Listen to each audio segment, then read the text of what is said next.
మన ప్రభు అయిన యేసుక్రీస్తు పరిశుద్ధమైన శ్రేష్టమైన నామములో పునరుద్ధాన ఆరాధనలో పాల్గొన్న మీ అందరికీ కూడా నా హృదయపూర్వక వందనాలు. Praise the lord.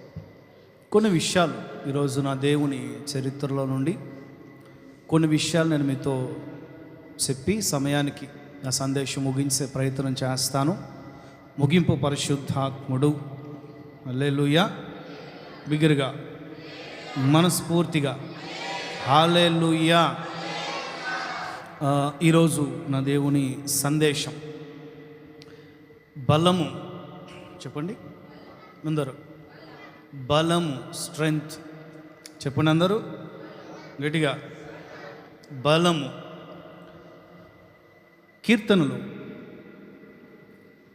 కీర్తనల పుస్తకం 84వ కీర్తన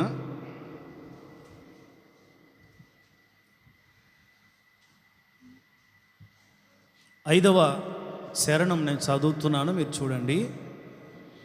84వ కీర్తన 5వ చరణం నేను చదువుతున్నాను, మీరు చూడండి.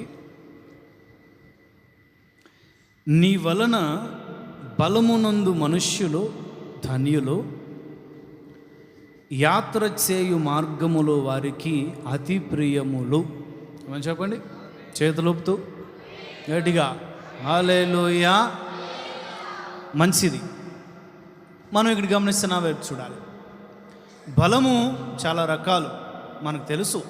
మనకి బాగా సుపరిచయమైన విషయాలు ఏమిటి అని అంటే అండబలం, ఫిలప్ చేయండి, కొండబలం, బుద్ధి, వెరీ గుడ్, బుద్ధి బలం,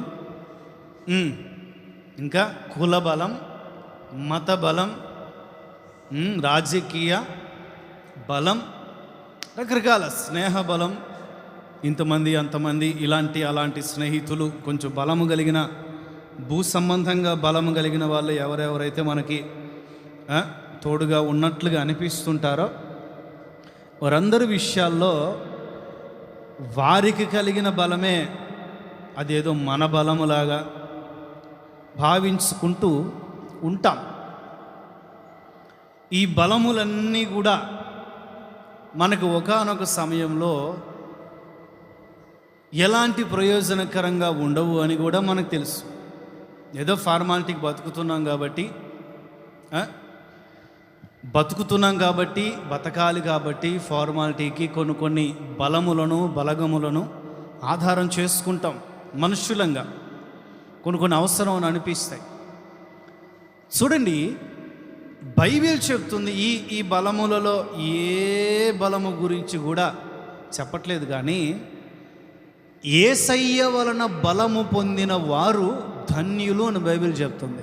ఏమని చెప్పండి, ధన్యులు, లక్కీ పర్సన్స్, అదృష్టవంతులని కూడా చెప్పుకోవచ్చు. మామూలుగా బైబిల్ అయితే అదృష్టము అనే పదానికి సపోర్ట్ చేయదు. ఎందుకంటే మనకు కలగబోయే ప్రతీదీ కూడా దైవకృపే. అదృష్టం ద్వారా కలగవు.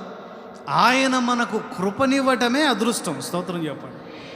అది ఆయన మనకు బలమునివ్వటమే అదృష్టం. అదే బైబిల్ ధన్యత అని చెప్తుంది.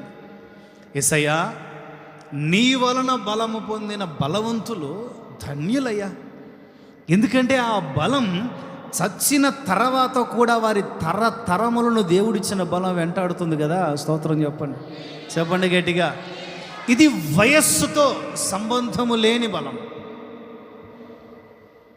చిన్న వయసులో దేవుడివ్వచ్చు, పెద్ద వయసులో దేవుడివ్వచ్చు. ముదిమి వచ్చేంత వరకు మన జీవితంలో శరీరాల్లో జరిగే మార్పులు, బలము ఉడిగిపోవటం, బలము తగ్గిపోవటం, బలహీనతలు సమీపించటం శారీరకంగా, ఇలాంటి బలము కాదు. ఆయన ఇచ్చిన ఆధ్యాత్మిక బలం, ఆత్మీయ బలం, అంతరంగ బలం అన్ని ఈ లోకంలో ఉన్న ప్రతి బలము కంటే కూడా అత్యధికమైన బలము కలిగినది.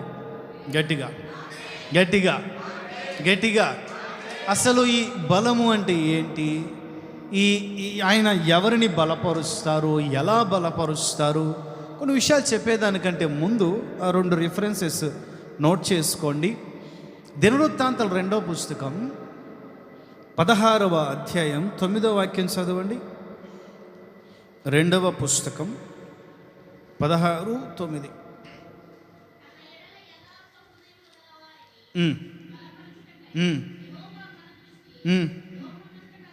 స్తోత్రం చెప్పండి. మనం ఉన్న ఊరిలో మాత్రమే కాదు, లోకమంతా కూడా దేవుని కనుదృష్టి సంచరిస్తూ ఉంది, గమనిస్తూ ఉంది, పరిశీలిస్తూ ఉంది. అరే, నా పిల్లలు ఎవరున్నారు, చాలా జాగ్రత్తగా వినాలి. నా ప్రజలు ఎవరున్నారు, నా ఎడల భక్తి విషయంలో యథార్థ హృదయం ఎవరికి ఉంది, యథార్థ జీవితం ఎవరికి ఉంది, యథార్థ సేవ ఎవరికి ఉంది, యథార్థ పరిచర్య ఎవరికి ఉంది. తన ఎడల యథార్థ హృదయం కలిగిన ప్రతి ఒక్కరిని కూడా బలపరచుటకు ఈ ఆరాధనలో దిగి వచ్చిన దేవుడు ఆయన. చెప్పు గట్టిగా. మనకు యథార్థత ఉందా లేదా అని మాత్రమే మనం పరిశోధించుకోవాలి. భక్తిలో, పరిశుద్ధతలో, విశ్వాసములో, దైవచిత్తమైన ప్రతి విషయాల్లో, ఉపదేశములో యథార్థత ఉందా? మనకి యథార్థంగా ఉపదేశాన్ని వెంబడిస్తున్నామా? యథార్థంగా వాక్యానుసారంగా బ్రతుకుతున్నామా? యథార్థంగా వాక్యం చదువుతున్నామా, వింటున్నామా, వాక్యాన్ని అనుసరిస్తున్నామా, యథార్థంగా ప్రార్థన చేసుకుంటున్నామా, యథార్థంగా ప్రభువులో భక్తి చేస్తున్నామా? సేవకుల ద్వారా దేవుడు మాట్లాడింది, బైబిల్ చదవటం ద్వారా దేవుడు మనతో మాట్లాడింది. క్రైస్తవ నియమాల ప్రకారం యథార్థంగా నేను ఉన్నానా లేదా, నా కుటుంబం ఉందా లేదా అని మాత్రమే మనం పరిశోధించుకోవాలి, పరిశీలించుకోవాలి. ఇదిగో తన ఎడల యథార్థ హృదయం కలిగిన వారిని బలపరుచుటకు సంచరిస్తున్నాడు ఆయన. తోటలో సంచరిస్తున్నట్లుగా, పాలెములో సంచరిస్తున్నట్లుగా, లోకములో ఆయన కనుదృష్టి సంచరిస్తున్నట్లు ఇదిగో ఈ ఆలయంలో, ఈ ఆరాధనలో నా దేవుని వాతావరణం సంచరిస్తూ ఉందనే మాట వాస్తవం. ఇప్పుడు ఆయన ప్రతి హృదయమును, ప్రతి జీవితమును, ప్రతి కుటుంబమును బలపరుచుటకు ఆయన దగ్గర కావలసినంత బలం ఉంది. స్తోత్రం చెప్పు. బైబిల్ చెప్తుంది ఆయన బలము కలవాడు. ఏంటది? చెప్పాలి. ఆయన బలము కలవాడు. అసలు ఆత్మ సంబంధంగా ఆయన ఇచ్చే బలం, పర్టికులర్గా ఆయన అనుగ్రహించే బలం, ఆత్మీయ బలం మనకి ఎప్పుడు కలుగుతుంది అంటే, మనకి బాగా సుపరిచయంగా ఉన్న పదమే మనలో కొంతమందికి. అపోస్తలుడైన పౌలు అంటారు, నేను ఎప్పుడు బలహీనుడనో తెలుసు కదా, నేను ఎప్పుడు బలహీనుడనో శరీర సంబంధంగా నాకు బలము బలగములు అని అనుకున్నవన్నీ కూడా మడిచి ఎప్పుడైతే నేను పక్కన పెడతానో అప్పుడే ఆత్మ సంబంధమైన బలము నాలో ప్రారంభించబడుతుంది. గట్టిగా ఇది మేలు చేస్తుంది, ఆశీర్వదిస్తుంది, మంచి చేస్తుంది. ఈ ఆత్మీయ బలం నాడిలో నరములాడే ఏ నరునికి కూడా కీడు చేయదు. చరిత్రలో అలా రాయబడలా కీడు చేసినట్లుగా. ఆయన ఇచ్చిన బలము ద్వారా శూరకార్యములు చేసిన గొప్ప గొప్ప మహానుభావుల గురించి 2-3 గురించి నేను మీతో చెప్తాను ఈరోజు.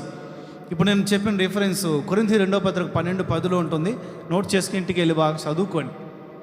పౌలు అంటాడు, నేను శారీరకంగా ఎప్పుడు బలహీనుడని అవుతానో ఆత్మీయంగా అప్పుడే నేను బలవంతుణ్ణి. నాకు కలిగిన బలములన్నీ కూడా నేను ఎప్పుడైతే ప్రక్కన పెడతానో, తీసేస్తానో, నా బలం వల్ల నేనేం చేయలేను, నేనేం సాధించలేను, నేను ఏది కూడా ఆత్మ సంబంధంగా నా సొంత బలం ద్వారా ఎదగలేను. ఆశీర్వాదపరంగా, ఆర్థిక బలంగా, ఆరోగ్యపరముగా, ఏదైనా కుటుంబపరంగా, పిల్లల నా సొంత శక్తితో బలముతో నేనేమి సాధించలేను. ఏదైనా ఆయన ఇస్తేనే. ఏంటో చెప్పండి గట్టిగా.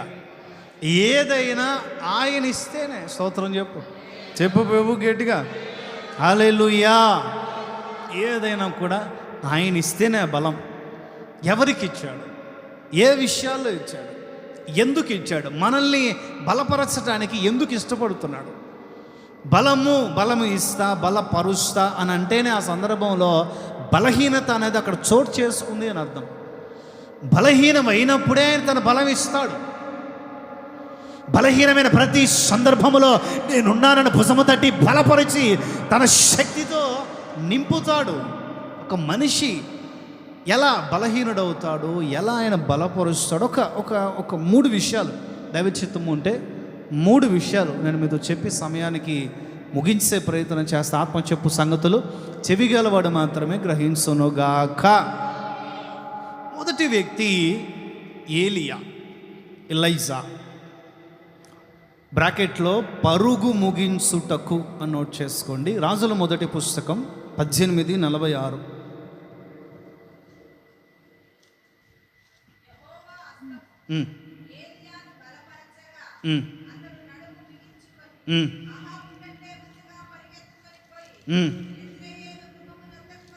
స్తోత్రం చెప్పండి, చేతులైతే గట్టిగా చెప్పండి ప్రభుకి.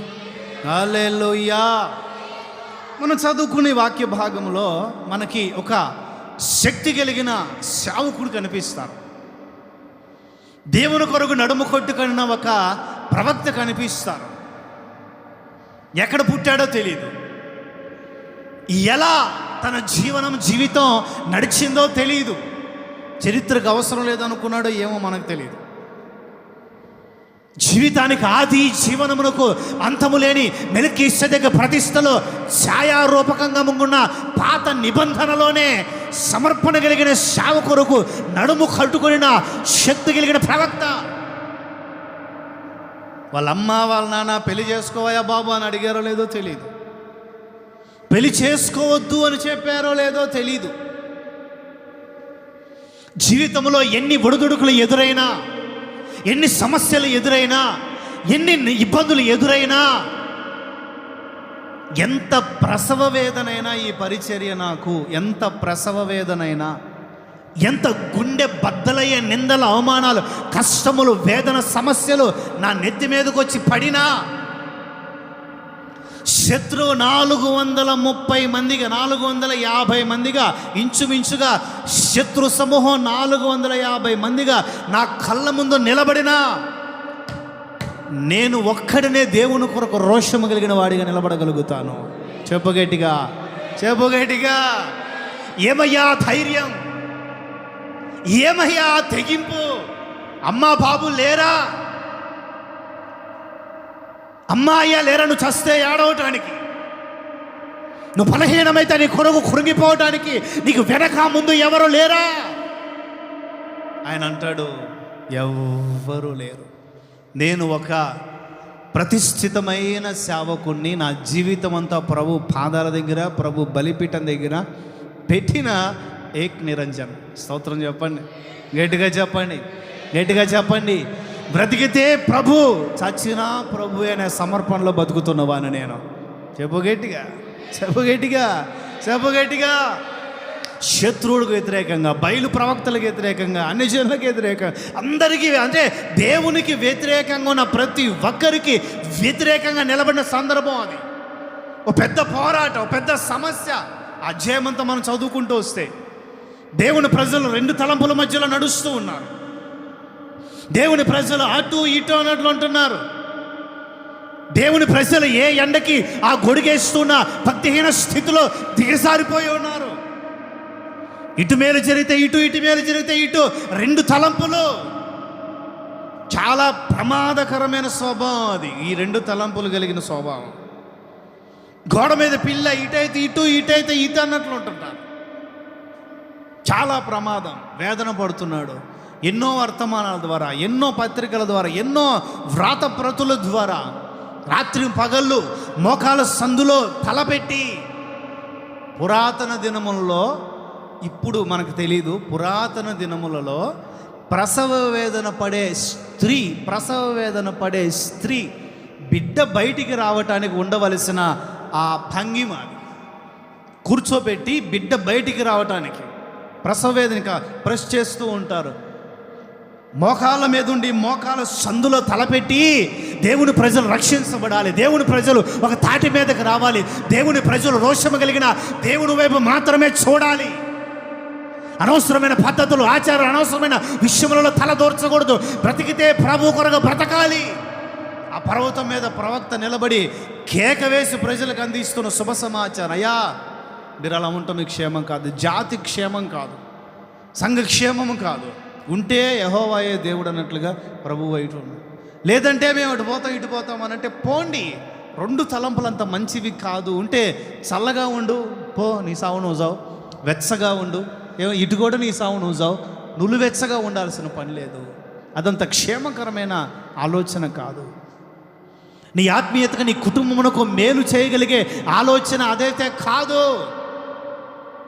ఇప్పుడు ఏంటి సార్, నేను ప్రకటిస్తున్న దేవుడు నిజమైన దేవుడైతే ఆయన నాకు తోడే ఉండి నా ప్రార్థన విని ఒక సూచన ఇస్తాడు. అదిగో వాళ్ళు చెప్తూ ఉన్నది దేవుడు అని అంటే వాళ్ళు కూడా ప్రార్థన చేస్తారు.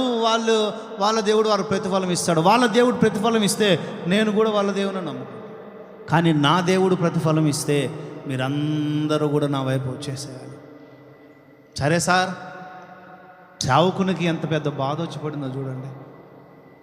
ఎంత వేదనకరమైన వర్తమానాలు చేసినా, ఎంత అరే బాబు బైబిల్ ఎట్లా చెప్తుంది, దేవుడు ఇలా అంటున్నాడు, అలా అంటున్నాడు, ఎన్ని కోణాల్లో, ఎన్ని వర్తమానాలు, ఎన్ని వారాల్లో చెప్పినా కూడా హృదయాలు కరగబడకపోవటానికి గల కారణాలు ఏంటి? ఇంకా చాలా ఉంది. హృదయాలు కదిలించబడలేకపోవటానికి గల కారణాలు ఏంటి? జీవితాల్లో, కుటుంబాల్లో పెను మార్పులు కలగకపోవటానికి గల కారణాలు ఏంటి? What's the reason? కారణాలు ఏంటి?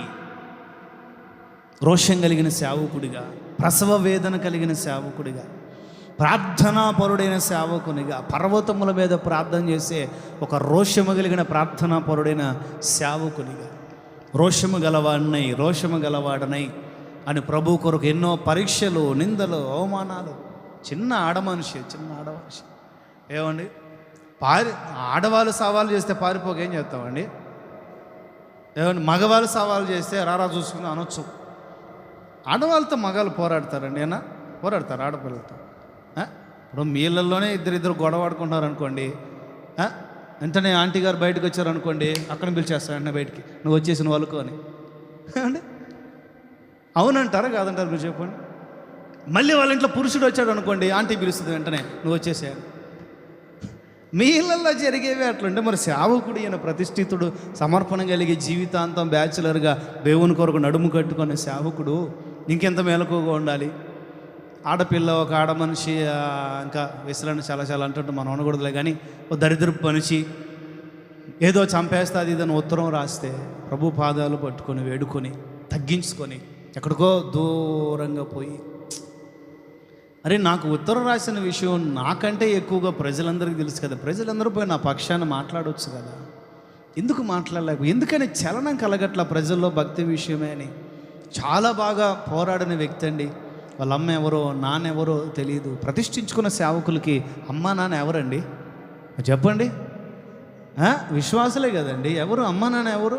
ఒక అక్క, ఒక చెల్లి, ఒక తమ్ముడు, ఒక అన్న, ఒక అమ్మ, ఒక నాన్న. ఎవరండి? విశ్వాసులే కదా, దేవుని ప్రజలే కదా. అతను చనిపోతే, ఉన్న దగ్గరే చనిపోతే అతను పాతి పెట్టేదానికి ఎవరైనా వస్తారో లేరో కూడా తెలియదు అతనికి.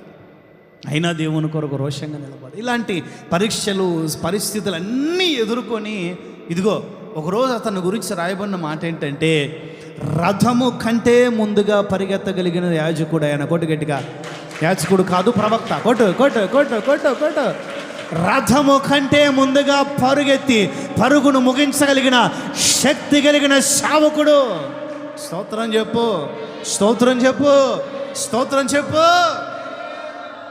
నడుము కట్టుకున్నాడు, పరుగు ప్రారంభించాడు.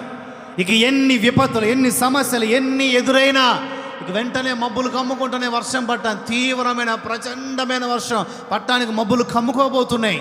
పరుగు ప్రారంభించాడు నడుము కట్టుకొని. రథం అంటే 2 గుర్రాలు 4 గుర్రాలు ఉంటాయి. రథాలు అంటే దగ్గర గుర్రముల కంటే వేగముగా పరిగెత్తగలిగిన పాద బలము నా దేవుని ద్వారా పొందుకున్న సేవకుడు ఆయన. స్తోత్రం చెప్పు. ఏముంది అక్కడ స్పష్టంగా? యెహోవా హస్తము ఏలియాను బలపరచగా. ఏంటో చెప్పాలి గట్టిగా. ఏం చేసింది? బలపరచగా. చెప్పండి, గట్టిగా చెప్పాలి. ఎందుకు? పరిగెత్తడానికి, పరుగు ముగించడానికి. నీ జీవితంలో, నా జీవితంలో, మీ కుటుంబాల్లో, మనందరి ఆయన తన రక్తంతో కడుగుకొనిన ప్రతి ఒక్కరి జీవితాలలో ఒక పరుగు ఉంది. ఏముందో చెప్పండి? ఇదొక పరుగు పందెం. It's a race. ఇదొక పరుగు పందెం. పరిగెత్తాలి. ఏమండి, ఎన్నో స్వరాలు వినబడుతుంటాయి, పరిగెత్తాలి, పరుగు ఆపకూడదు. ఎన్నో ఏడుపులు వినిపిస్తుంటాయి, పరిగెత్తాలి, పరుగు ఆపకూడదు. ఎన్నో రకరకాలుగా వినిపిస్తూనే ఉంటాయి, పరిగెత్తాలి, పరుగు ఆపకూడదు. పొగడ్తలు వినిపిస్తూ ఉంటాయి, నిందలు వినిపిస్తూ ఉంటాయి. ఏమండి, స్టేడియంలో అంతమంది ఉంటారండి, అందరూ ఒక్కడికే ఫ్యాన్స్ ఉంటారా? మీరు చెప్పండి. ఏమండి, అందరూ ఒక్కడికే ఫ్యాన్స్ ఉంటారా? ఉండరు కదా. ఈ దిక్కు కూర్చున్న వాళ్ళందరూ ఒక ఫ్యాన్ అనుకోండి, పరిగెత్తు పరిగెత్తు నువ్వే గెలుస్తావు అంటారు. ఈ దిక్కు కూర్చున్న వాళ్ళందరూ వ్యతిరేకులు అనుకోండి, ఆయన మధ్యలోనే ఆగిపోతాడు. ఇక పరిగెత్తలేడు, ఇక చేయలేడు, ఇక సాధించలేడు, ఇక లేవలేడు, ఇక నిలబడలేడు, ఇక పరుగు ముగించలేడు, ఇక బహుమానం పొందలేడు అని బలహీనపరిచేవాళ్ళు వీళ్ళైతే, బలపరిచేవాళ్ళు వీళ్ళు. ఏది పట్టించుకోవాల్సిన పనిలా. నీకు ఒక పరుగు ఉంది, నీకు ఒక జీవితం ఉంది, నీకు ఒక భక్తి ఉంది, నీకు ఒక దర్శనం ఉంది, నీకు ఒక పిలుపు ఉంది, నీకు ఒక ఏర్పాటు ఉంది.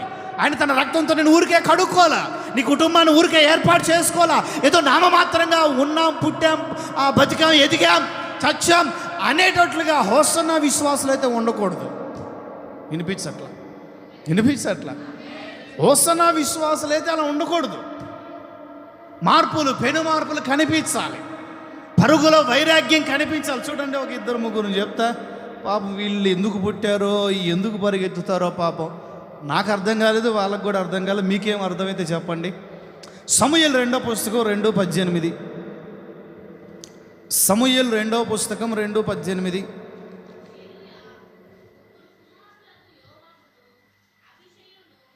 సెరూయా ముగ్గురు కుమారులకు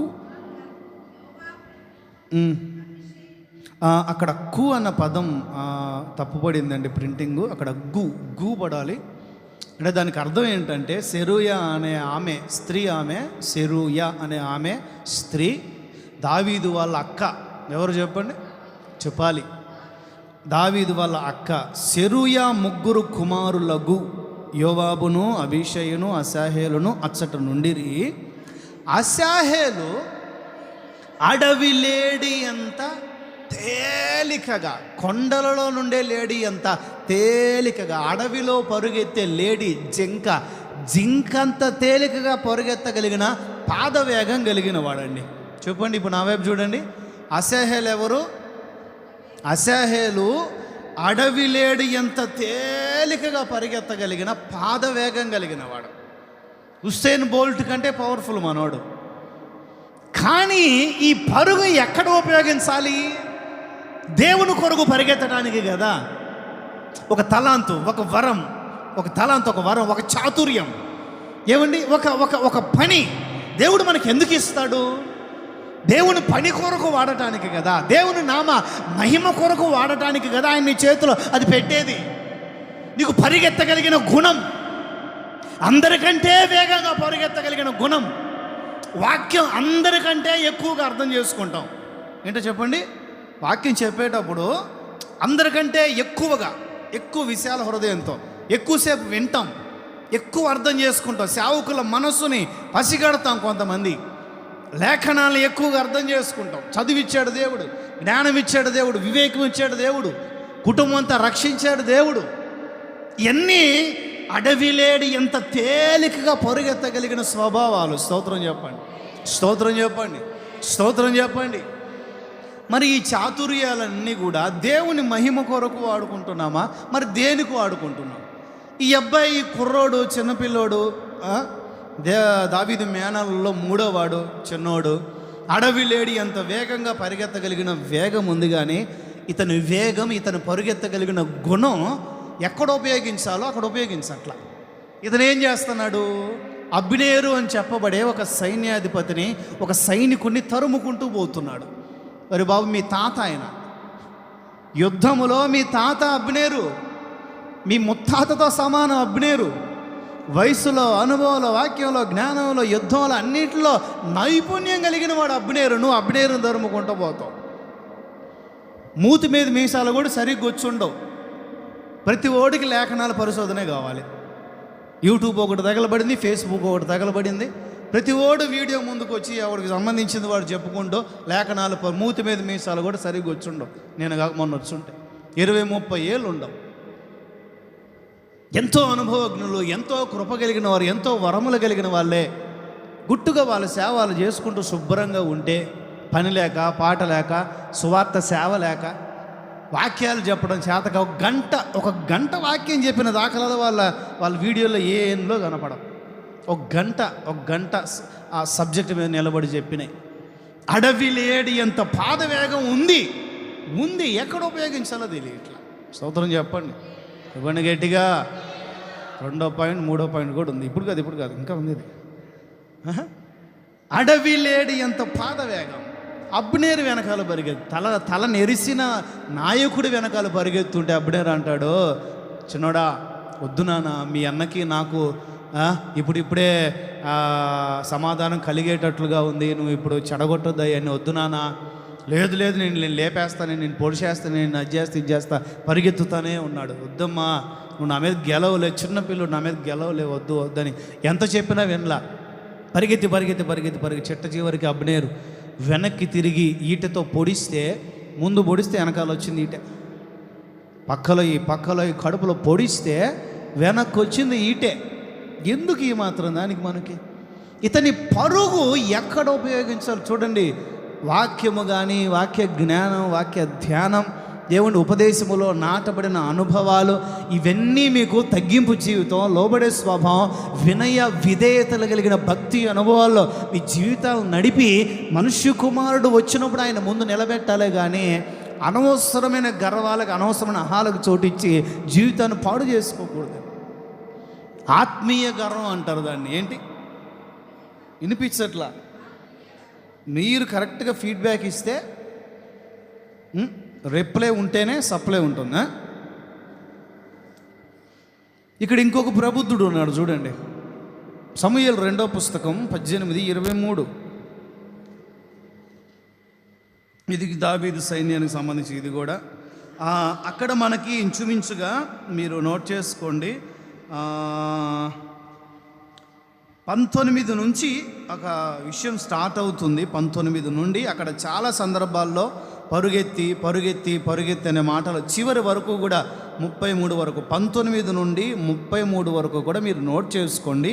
23 మాత్రం చదవండి. ఏమైనా సరే నేను పరిగెత్తుతా. సరే నీవు జావను సెలవయ్యగా అహిమయస్సు మైదానపు మార్గముగా పరిగెత్తుకొని కూషి కంటే ముందుగానే చేరాడు రాజు దగ్గర. స్తోత్రం చెప్పండి. ఈ అబ్బాయి కుర్రాడు మంచోడే, ఆత్రపోడు అంతే. అహిమయస్ అంటే యాజకుల కుటుంబానికి సంబంధించిన వాడు, సేవకుల పిల్లలైనా మంచోడే కుర్రోడు. ఆవేశం స్టార్ అన్నమాట. చూడండి, యుద్ధం జరుగుతుంది. యుద్ధంలో అబ్షాలోము అనే ఆయన చనిపోయాడు, దావీదు కుమారుడే చనిపోయాడు. ఇప్పుడు ఈ సమాచారం దావీదుకి చెప్పాలి. ఎవరికి చెప్పాలి చెప్పండి? దావీదుకి చెప్పాలి. కుర్రోడికి సంగతి తెలియదు. అబ్షాలోముకి ఏమీ కాకుండా మిగిలిన అందరూ లేపేసి అబ్షాలోమును వదిలేయండి అని దావీదు చెప్పేటప్పుడు ఈ కుర్రోడు లేడు. మిగిలిన వాళ్ళందరూ ఉన్నారు. అబ్షాలోము చచ్చిపోతే ఇతనేమో సంతోషంగా ఉన్నాడు, హ్యాపీగా ఉన్నాడు, భలే హ్యాపీ. పోయింది రాజు, శత్రువు చచ్చిపోయాడనే హ్యాపీగా ఉన్నాడు. కానీ అక్కడికి వెళ్తే దావీదు ఎలా రెస్పాండ్ అవుతాడు ఇతనికి తెలియదు. ఇతను యోవాబు దగ్గరికి, సైన్యాధిపతి దగ్గరికి వచ్చి, ఇదిగో శత్రువు చచ్చిపోయాడు కదా, పోయి దావీదు గారికి చెప్పేస్తా, రాజుగారికి చెప్పేస్తానంటే పరిగెత్తుకుంటూ పోయి, రాజుగారు ఇక్కడ పరుగు అన్నది గుర్తుపెట్టుకోండి. ఏలియా ఎవరు? పరుగు నడుము కట్టుకొని పరుగెత్తి తన పరుగును ముగించున్నాడు. ఇక్కడ పరుగును గుర్తుపెట్టుకుని నేను పరిగెత్తుతానయ్యా అన్నాడు. వద్దులేమ్మా, సార్ సబ్జెక్ట్ చెప్పేటప్పుడు నువ్వు లేవు, అనవసరంగా తొందరపడి ఆన్సర్లు చెప్తే లేనిపోయిన ఆన్సర్లను వచ్చేస్తాయి, వద్దులేమ్మా అని చెప్పి వేరే వాడిని పంపించాడు. ఆయన పరిగెత్తడం ప్రారంభించాడు.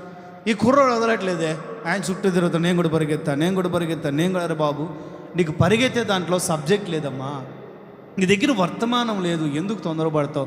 నువ్వు పరిగెత్తి కష్టపడి ప్రయాసపడి ఆయన దగ్గర పోయినా నీకేం బహుమానం ఈడు, పైగా ఏం చేస్తాడో నాకు తెలియదు. ఈయనే సీక్రెట్ చెప్పడం, సైన్యాధిపతి సీక్రెట్ చెప్పడు, ఇదిరా మ్యాటర్ అని చెప్పడం. వద్దులే అంటాడు. లేదు నేను పరిగెత్తండి, సరేపో ఆడికి పోయిన తర్వాత చూద్దామని చెప్పి ఇతన్ని కూడా పరిగెత్తమంటే, ముందు పరిగెత్తిన వానికంటే ఇతనే ముందు వెళ్ళిపోయాడు రాజు దగ్గరికి. వెళ్ళి సలాం కొట్టాడు. సార్ నమస్తే సార్, ఏంటి సంగతి? జయించేసి సార్, అయిపోయింది సార్, శత్రువులు అందరూ ఇంక మూట కట్టుకుని వెళ్ళిపోయారు సార్, చచ్చిపోయారు సార్. మా అబ్బాయి ఎలా ఉన్నాడు? అభిషాలోం ఎలా ఉన్నాడు? అభిషాలోం అంటే పర్టికులర్గా నాకు తెలియదు, కానీ శత్రువులు అయితే అయిపోయారు సార్, జయం అయితే కలిగింది సార్ మనకి. సబ్జెక్ట్ అది కాదు, పక్క పోన్నాడు. ఈలోగా రెండోసారి ఫస్ట్ టైం పంపించాడే ఆ కుర్రోడు రాజమార్గంలో పరిగెత్తుకుంటూ వచ్చి సార్ గారికి నమస్కారం చెప్పాడు. సరే, సబ్జెక్ట్ ఏంటి? అయ్యా, శత్రువులందరూ చనిపోయారు, అంతా అయిపోయింది సార్. సరే, అభిషేలోం ఎలా ఉన్నాడు అంటే, నేను చెప్పకూడదు కానీ సైన్యాధిపతి చెప్పుకుంటూ వచ్చాడు, అందుకే నేను చెప్తున్నానయ్యా. అభిషేలోం కూడా లేడయ్యా అనేసరికి అప్పుడు దావీదు బహుగా ఏడవటం, వెక్కి ఏడవటం, మేడ మీదకి వెళ్ళి కేకలేసి అరిచరిచి ఏడవటం మొదలుపెట్టాడు. ఇందులో నేను చెప్పాలనుకున్నది ఏంటి అని అంటే, ఒక ఆయన వర్తమానంతో, ఒక ఆయన యథార్థంగా, ఒక ఆయన రోషము కలిగిన, ఒక ఆయన సబ్జెక్ట్ చేతిలో పట్టుకొని, భక్తిని చేతిలో పట్టుకొని, పరిశుద్ధ జీవితం చేతిలో పట్టుకొని రాజమార్గంలో రాజు దగ్గరికి పరిగెత్తు, ఆ రాజు ముందు నిలబడినప్పుడు సమాధానం చెప్పగలిగిన స్థితిలో పరిగెత్తుతున్నాడు. ఒక ఆయనేమో సమాధానం చెప్పలేని స్థితిలో పరిగెత్తున్నాడు. మన రాజు ఒక ఆయన ఉన్నాడు కదా, మహిమతో, మహామహిమతో ఒక రోజు దిగి రాబోతున్నాడు కదా, ఆర్భాటముతో, ప్రధానతో, శబ్దముతో, దేవుని బూరతో ఒక రోజు ఆయన వచ్చే దినముల గడియలు సమీపముగా, బహు సమీపముగా ఉన్నాయి కదా. ఈరోజు రేపో వచ్చేటట్లుగా ఉన్నాడు కదా. ఆయన వచ్చినప్పుడు, నీవు ఆయన ముందు నిలబడినప్పుడు సమాధానం చెప్పగలిగిన స్థితిలో నీ భక్తి ఉందా? సమాధానం చెప్పలేక చేతులు తడుకునే స్థితిలో మన భక్తి ఉందా? తల దించుకునే స్థితిలో ఉందా? తల నెత్తుకొని నిలబడే స్థితిలో ఉందా? కుడివైపునున్న గొర్రెలమా, ఎడం వైపునున్న మేకలమా? దేవుడు ఒక ప్రశ్న అడిగినప్పుడు, నీ పరిశుద్ధత నిరూపించుకొని నిన్ను అడిగినప్పుడు సమాధానం చెప్పే స్థితిలో నీవున్నావా? తలదించుకొని నిలబడే స్థితిలో నీవున్నావు. ఒక ఆయన సమాధానం చెప్తాడు, వ్యతిరేక సమాధానం. చేసిందే పాపం, చేసిందే తప్పు, మళ్ళీ వ్యతిరేక సమాధానం. ఎవరు అనుకుంటున్నారు కదా? 10-20 ఫ్యామిలీలు తిరిగి వచ్చినాయి కదా బుర్రా, బైబిల్లో అండి. తిరిగి వచ్చింది కదా, మొత్తం పామిడి, కల్లూరు అంతా తిరిగి వచ్చినాయి కదా బైబిల్లో అండి. ఆయన సమాధానం ఎట్లుండదు అంటే, అబ్బాయి మీ తమ్ముడు ఏడు అబ్బాయి అని అడిగితే, నేనేమన్నా మా తమ్ముడు కాపలావన్నా? కాపలావాడివి కాదు, తోడబుట్టినోడివి కదా. కాపలావాడివి అయితే కాదులే, కానీ తోడబుట్టినోడివి కదా. Have no responsibility. నీకు బాధ్యత లేదా? నీకు భారం లేదా? బాధ్యత లేదా? నీకు నీ తమ్ముడు గురించి, నీ తోటి సహోదరుని గురించి నీకు బాధ్యత లేదా? దేవుని ముందు నిలబడినప్పుడు ఒక సరైన సమాధానం చెప్పగలిగిన స్థితిలో నీ పరుగును నీవు ముగించుదువుగాక. పరుగు అని అంటే జీవిత యాత్ర, జీవన యాత్ర. మనం చచ్చేదాకా పరిగెత్తాలి, చచ్చిన తర్వాత పరుగు మహిమకరంగా ముగించి ఆయన ఇచ్చే బహుమానం పొందుకోవాలి. ఏమని చెప్పండి గట్టిగా, హల్లెలూయా. ఇంకొక ఆయన ఉన్నాడు, ఇంకో ప్రబుద్ధుడు ఉన్నాడు. ఇతను రోషము కలిగిన సేవకుల దగ్గరే ఉన్నాడు, ఎలీషా దగ్గరే ఉన్నాడు. ఎవరి దగ్గర? చెప్పాలి స్వరమెత్తి. ఎలీషా ఉపదేశములో పెరుగుతున్నవాడే ఇతను. ఎలీషా ఎవరు? మెల్కీసెదెకు ప్రతిష్టలో పాత నిబంధనలోనే ఛాయారూపకంగా ఒక దర్శనం కలిగిన, సమర్పణ కలిగిన, యాజకత్వం లేకపోతే ప్రవక్త తత్వం సేవ చేసిన ఒక సమర్పణ కలిగిన సేవకుడే కదా ఎలీషా. సమర్పణ కలిగిన సేవకుడు చెప్పే ప్రతి మాట చాలా విలువకరంగా, ఎందుకంటే అతను వాక్యం చుట్టే తిరుగుతుంటాడు. ఉట్టికి చిన్న రెఫరెన్స్ చూపించి చుట్టూ ప్రపంచం అంతా తిరిగి వచ్చి మళ్ళీ ఆడికి రాడు. సమర్పణ కలిగిన బోధ ఎట్లుంటుంది అని అంటే, సంఘాన్ని వాక్యములో ఎదిగించేది మాత్రమే ఉంటుంది. వాక్యం వాక్యం వాక్యం ఏంటో చెప్పండి. వాక్యంగా వినిపించట్లా? వాక్యం వాక్యం వాక్యం అంతే. సేవకుడు ఎవరైనా సరే వాక్యం చెప్పాలి. దేవుని ప్రజలకు ఏం చెప్పాలి? ఆ వాక్యమే ఆదరిస్తుంది, ఆశీర్వదిస్తుంది. అన్నీ మేలుకరమైన మార్గములో మనం నడపగలిగినది వాక్యం వాక్యం వాక్యం. వరము కాదు, వాక్యము మాత్రమే. వరము కాదు సంఘాన్ని అక్కడ నిలబెట్టేది, వాక్యము మాత్రమే. వాక్యము ఎవరికి వచ్చానో వారే దైవములు, దైవ సేవకులు అని లేఖనం చెప్తుంది. ఈ వాక్యం కలిగిన సేవకుడి దగ్గర పెరుగుతున్నాడు, ఎదుగుతున్నాడు, పరిచర్య చేస్తున్న ఈ కుర్రోడికి డబ్బు మీద, వస్త్రాల మీద ఆశ పుట్టింది. అప్పటికీ ప్రవక్త నాకేం వద్దులేయా, నువ్వు నదిలో మునిగావు కదా, మనకు తెలుసు ఆ సందర్భం, కొంచెం గుర్తు చేస్తే మీకు ఐడియా వస్తుంది అంతే. నదిలో మునిగాడు 7 సార్లు. ఎవరు? మా తాత. ఎవరండి? మా తాత, మీ తాత కాదు, నయమాను. నదిలో మునిగాడు 7 సార్లు, చక్కగా పైకి లేచి చక్కగా స్వస్థపరచబడ్డాడు. దైవజనుని దగ్గరికి వచ్చి, అయ్యా గొప్పోడివి నాయనా, ఎవడైనా ఇంకా నా వరం నా తలాంతు నేనని చెప్పుకొని ఏమండి జుట్టు పట్టుకొని ఈడ్చి స్వస్థత కలగకపోయినా కలిగిందని చెప్పేదా వదలడు. అట్లాంటి తరములో నువ్వేమో పోయి ఆ నదిలో మునుగో, దేవుడు బాగు చేస్తే బాగు చేస్తాడు, నేను కూర ప్రార్థన చేస్తా అని చెప్పావు, దేవుడు బాగు చేశాడు, మొత్తం ఘనత అంతా దేవుందే, చిన్న కానుక తెచ్చా తీసుకోయా అంటే, ఊరికే నువ్వు ఈరోజు వస్తావు రేపు కనపడవు. వారం మందిరానికి వచ్చేవాళ్ళు కానుక తినడానికైతే అర్హుని నేను. కళ్ళ ముందు కనపడే వాళ్ళ కానుకలు తినడానికైతే అర్హుని. అది రక్తం పడుతుంది, అది అరుగుతుంది, అది రక్తం పడుతుంది. 4 కాలాలు ఏ జబ్బులు లేకుండా ఆరోగ్యంగా ఉంటా. ఏమండి అప్పుడప్పుడు అసలు ఇప్పుడు కనపడితే ఇంకెప్పుడు కనపడతాం అన్నట్లు తెలియని వాళ్ళ కానుకలు అన్నీ కూడా మేము తీసుకోకూడదండి, అది సమర్పణ కదా, సేవ మాకు వద్దండి, మేము తీసుకోకూడదండి, మీరు మీ వెనకాల తీసుకెళ్ళి అక్కడ ఎవరైనా సేవకులు ఉంటే ఇచ్చేయండి, చక్కగా రక్షణ పొందుకొని అక్కడ మీకు దగ్గరలో మందిరం ఉంటే పోండి అని సలహాలు ఇచ్చి పంపించేశాడు. ఈ ట్రైనింగ్ తీసుకునే కుర్రోడికి ఏం పట్టింది? నాకు నవ్వు వచ్చింది. నాకెందుకు నవ్వు వచ్చిందంటే, నా ఒక బ్రదర్ గురించి అంతకుముందు నేను బళ్ళారిలో చేసేటప్పుడు కొన్ని విన్నాను, అవి గుర్తొచ్చినాయి. సరే కుర్రోడు వదిలేసాను పాపం. ఇతని గురించి మాట్లాడుకుందాం.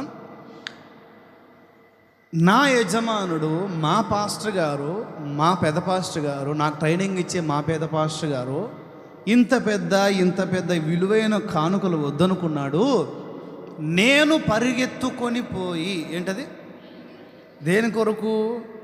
బహుమానం. దేని కొరకు? అనవసరం ఇతనికి సంబంధం లేని దాని కొరకు నేను పరిగెత్తుకొని పోయి ఆ రథం దగ్గరికి పరిగెత్తుకొని పోయి నేను తెచ్చుకుంటా, నాకు కావాల్సినవి తెచ్చుకుంటా. అర్పించోడా, నువ్వు తెచ్చుకుంటావు సరే. ఈ అబ్బాయి ఏం తెచ్చుకున్నాడు? 2 జతల బట్టలు తెచ్చుకున్నాడు. ఏమండి, 2 మనుగుల వెండి తెచ్చుకున్నాడు, ఎండో ఎత్తడో తెచ్చుకున్నాడు మొత్తానికి. సరే, బంగారమో వెండో ఎత్తడో సూట్ కేసులో పెట్టేస్తావు, బట్టలు వేసుకొని తిరగాలి కదా. పాస్టర్ గారు కొనిచ్చినాయి, పాస్టర్ గారు ఇప్పించిన బట్టలు కాక వేరే టీ షర్టు నీ దగ్గరికి కనపడితే పాస్టర్ గారు పిచ్చోడా, వేసుకొని తిరగాలి కదా. నువ్వు దాచుకుంటేనేమో సైజు పెరుగుతావు, అదంతే ఉంటుంది, నువ్వు పెరుగుతావు. సైజు కొరచైపోతే నీకు పనికిరాదు. ఇప్పుడు వేసుకుని నువ్వు తెచ్చుకున్నావంటే పుట్టుకోవాలి, వేసుకొని తిరగాలి అంతే, ఇప్పుడు నువ్వు అది వేసుకొని తిరుగుతూ ఉన్నప్పుడు పాస్టర్ గారికి తెలియదా, ఇది నేను ఇచ్చింది కాదే, ఈ షర్ట్ నేను ఇవ్వలేదే, ఈ షర్ట్ నేను ఇవ్వలేదు, నేను కొనిచ్చలేదు ఈ తమ్ముడికి, ఈ వస్తువు నేను కొనిచ్చలేదు ఈ తమ్ముడికి, ఎక్కడి నుంచి వచ్చింది? అలా ఉన్న వాళ్ళ సేవ ఆశీర్వాదకరంగా ఉండదండి. పాస్టర్ గారు ఏది కొనిస్తే అది మాత్రమే మన దగ్గర ఉంటే ఖచ్చితంగా మన సేవ ఫలభరితంగా ఉంటుంది. మనల్ని ఒకరు నడిపిస్తున్నారు, మనమే నడిపించే స్థాయికి వెళ్ళినప్పుడు మనం ఏదైనా కొనుక్కున్నాం అంటే సరే. మనం ఒకరి క్రింద ఒక నడిపింపులో ఉన్నప్పుడు మన దగ్గర మనకు అవసరం ఉన్నా సరే అది ఆ పాస్టర్ గారిని అడగాలి, ఆయన కొనిచ్చేంత వరకు మౌనంగా ఉండాలి, ఆయన దగ్గర ఉండాలంతే. ఏది కూడా చిన్న వస్తువులు, ఈ పెన్నులో 10 రూపాయలు, 20 రూపాయలు, 50 రూపాయల వస్తువులు అంటే పెద్ద విషయం కాదు, అవి అవసరం. కానీ వేరేవి కూడా వాళ్ళ దగ్గర ఉండకూడదు. స్తోత్రం చెప్పండి, గట్టిగా చెప్పండి. పాస్టర్ గారు అప్పటికే గమనించాడు ఆ వాసన, అదంతా చాలా. ఇతను పరిగెత్తుతున్నాడు, దేని కొరకు పరిగెత్తున్నాడు చెప్పండి? బహుమానాలు, ధనమో. బిలాము పత్రిక, యోధా పత్రికలో ఉంటుంది, బిలామట బహుమానం కొరకు పరిగెత్తాడట. దేని కొరకు చెప్పాలి? బిలాము బహుమానం కొరకు పరుగులు తీశాడట. మనం దేని కొరకు పరిగెత్తుతున్నాం? చివరిగా ఒక మాట చెప్పి ముగిస్తాను, ఈ పాయింట్ మాత్రమే, లేదో అనుకున్నారు. ఫిలిప్పీ 3:18 సబ్జెక్ట్ ముగించమంటారా, పాయింట్ ముగించమంటారా? ఏదో పాప ఒక్కళ్ళిద్దరు నోట్లో తప్ప మాట ఇయ్యు. ఏమండి, పాయింట్ ముగించమంటారా, సబ్జెక్ట్ ముగించమంటారా? 14 ఫిలిప్పి 3:14. క్షమించండి, ఇదేనా 14? రైట్, అదే, వెరీ గుడ్. దేవుడిచ్చే బహుమానము కొరకు నేను గురి యొద్దకే పరుగెత్తుతున్నాను. స్తోత్రం చెప్పండి. ఈ భూ సంబంధంగా ఏ బహుమానం కొరకు నేను నా ప్రతిష్ట పోగొట్టుకోవడానికి ఇష్టపడట్లేదు. ఆయన నా కొరకు ఒక బహుమానం సిద్ధపరిచాడు, అది పొందుకునేదానికే నేను పరుగెత్తుతున్నాను అని అన్న వాళ్ళు గట్టిగా ఏమని చెప్పండి. నిజమేనంటారా? ఈ భూ సంబంధంగా మనకి ఏవేవి ఆశీర్వాదకరంగా మేలుకరంగా ఉన్నాయో వాటిని నిర్లక్ష్యం చేసి సన్నిధిలో ఉన్న వాళ్ళు గట్టిగా ఆమెనని చెప్పండి. రాలేదు, చూసారా? యథార్థవంతులు మీరు, యథార్థవంతులు. ఎందుకంటే అవి మేలు అని అనిపిస్తే పోతారు. ఏమంటే పోతారు, సండే వదిలేస్తారు, పోతారు. మనకి ఖాళీ ఉన్నప్పుడు వస్తారనమాట. ఏమండి, మనకి ఖాళీ ఉన్నప్పుడు వస్తాం మనం. ఇక్కడ ఈ పామిడోళ్ళ గురించి గట్టిగా చెప్తాను. నేను ఎక్కడ చూడలేదు, వైజాగ్లో కొంచెం అనుభవించాను, సరి చేశాను, కొంచెమే, జస్ట్ కొంచెం మాత్రమే. ఇక్కడ బాగా ఎఫెక్ట్ చూపిస్తుంది. ఈ ఈ సహనం ప్రభు రాకడకు నన్ను సిద్ధపరుస్తుంది. నిజంగా సహనం లేనున్నది ఈ పాటికి బ్లడ్ ప్రెషర్ చాలా పెరిగేది. దేవుడు సహనం నేర్పిస్తున్నాడు ఇక్కడ. చూడండి, ఎప్పటికైనా కూడా ఇదిగో ఈ మాట మీరు మీ మీ హృదయములలో నామాక్షరంగా రాసుకోండి. దేవునికి ప్రాముఖ్యత అన్నది, దేవునికి ప్రాముఖ్యత అన్నది నీ పరుగులో తొలిమెట్టది. ఏంటి చెప్పాలి? నీ పరుగు పరిగెత్తడానికి తొలిమెట్టది. అక్కడి నుండే నువ్వు ఊపందుకుంటావు. నీకు దేవునికి ప్రాముఖ్యత ఇచ్చేది ఆ గుణం. ఆ గుణం, దేవునికి ప్రాముఖ్యత ఇచ్చే గుణం ఎవరికైతే ఉండదో వాళ్ళ పరుగు ఇంకా ప్రారంభించబడలేదు. శాసనం ఇదంతే. వాళ్ళ పరుగు ఇంకా ప్రారంభించబడలా. రక్షణ పొందారు, బాప్తిస్మం పొందారు, అంతే. పరుగు ప్రారంభించబడలేదు వాళ్ళకి. ఎప్పుడు ప్రారంభించబడుతుంది? ప్రాముఖ్యత ఎప్పుడైతే ప్రారంభం అవుతుందో నీ పరుగు కూడా అప్పుడే ప్రారంభం అవుతుంది. అదే పౌలు అంటాడు. ఇంకా చాలా చాలా విషయాలు ఉంటాయి పౌలు గురించి. నాకు ఏవేవి, ఇంకా పైనంతా చదువుకుంటూ వస్తే ఉంటుంది, నాకు ఏవేవి లాభం, నాకు ఏవేవి లాభం అవన్నీ నేను వదిలేసుకున్నా. నా చదువులు నేను పక్కన పెట్టేశా, నా ఉద్యోగం నేను పక్కన పెట్టేశా, సన్నిహిడ్రిన్ సభలో నాకు కూడా ఒక సభ్యత్వం ఉంది, నెల నెల జీతం తీసుకోవచ్చు, నేను వదిలేశా. సన్నిహిడ్రిన్ సభ అంటే 70 మంది యూదుల మహాసభలో ఇతను ఒక సభ్యుడు. యూదుల మహాసభ అంటే అందులో పెద్ద పెద్ద రాజకీయ నాయకులు, యాజకులు చాలామంది ఉంటారు. నెల నెల ఇతని ఇంటికి జీతం వస్తుంది, రేషన్లు వస్తాయి, ప్రభుత్వం తరపు నుంచి అన్ని పథకాలు. ప్రభుత్వం సెంట్రల్ గవర్నమెంట్ ఆఫీసర్ అండి. చెప్పాలంటే పౌలు రిజైన్ చేసేసాడు దేవునికి ప్రాముఖ్యత ఇవ్వటానికి. స్తోత్రం చెప్పు చెప్పుగేటిగా. ఈరోజు ఉదయమే రమేష్ అని చెప్తుంటే విన్నాను. ఎవరో కుర్రోడు ఏసన్న గారు సభ ముగించుకొని అట్లా దిగెళ్తూ ఉంటే ఏసన్న గారి దగ్గరికి వచ్చి, ఏసన్న గారు ఒక ప్రశ్న అడగాలి నిన్న అన్నాడంట. సరేనా అడుగమ్మా, ఏంటి నీ సందేహం ఏంటి అని అంటే, ఉద్యోగం చేసుకుంటూ, ఇప్పుడు దాకా సేవకులకి మెసేజ్ చెప్పాడు ఆయన. ఉద్యోగం చేసుకుంటూ సేవ చేయకూడదా? ఓవైపు ఉద్యోగం చేసుకుంటూ ఇంకోవైపు సేవ చేసుకుంటూ, ఉద్యోగం చేసుకుంటూ సేవ చేయకూడదా అని ఆయన అడిగితే, మేము నాకులాంటోడు, ముఖ్యంగా ఇప్పుడున్న సిచ్యువేషన్లో నాకులాంటోడు 10 పైసలకు కూడా ఆ డైలాగ్ పనికిరాలే. కానీ ఇప్పుడు నేనున్న ఈ సిచ్యువేషన్లో ఈ పరిచర్యలో ప్రజెంట్ 10 పైసలకు కూడా పనికిరాడు. కానీ నాకులాంటోడు పెద్ద ఆయన భుజం మీద, అతని భుజం మీద పెద్ద ఆయన చేసి, ఉద్యోగం చేసుకుంటూ సేవ చేయకూడదా అని నువ్వు అడిగిన ప్రశ్న మంచిదే.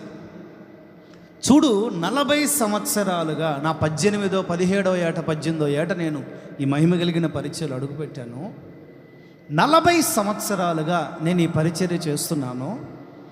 24 గంటల్లో అన్నం తిని చెయ్యి కడుక్కొని ఆ చెయ్యి తడి ఆ చెయ్యి తడి ఆరక ముందే నేను వేరే చోట సభకి దేవుని కార్యక్రమానికి ప్రయాణమే వెళుతూ ఉంటాను. చెయ్యి తడి ఆరక ముందే. స్తోత్రం చెప్పండి గట్టిగా.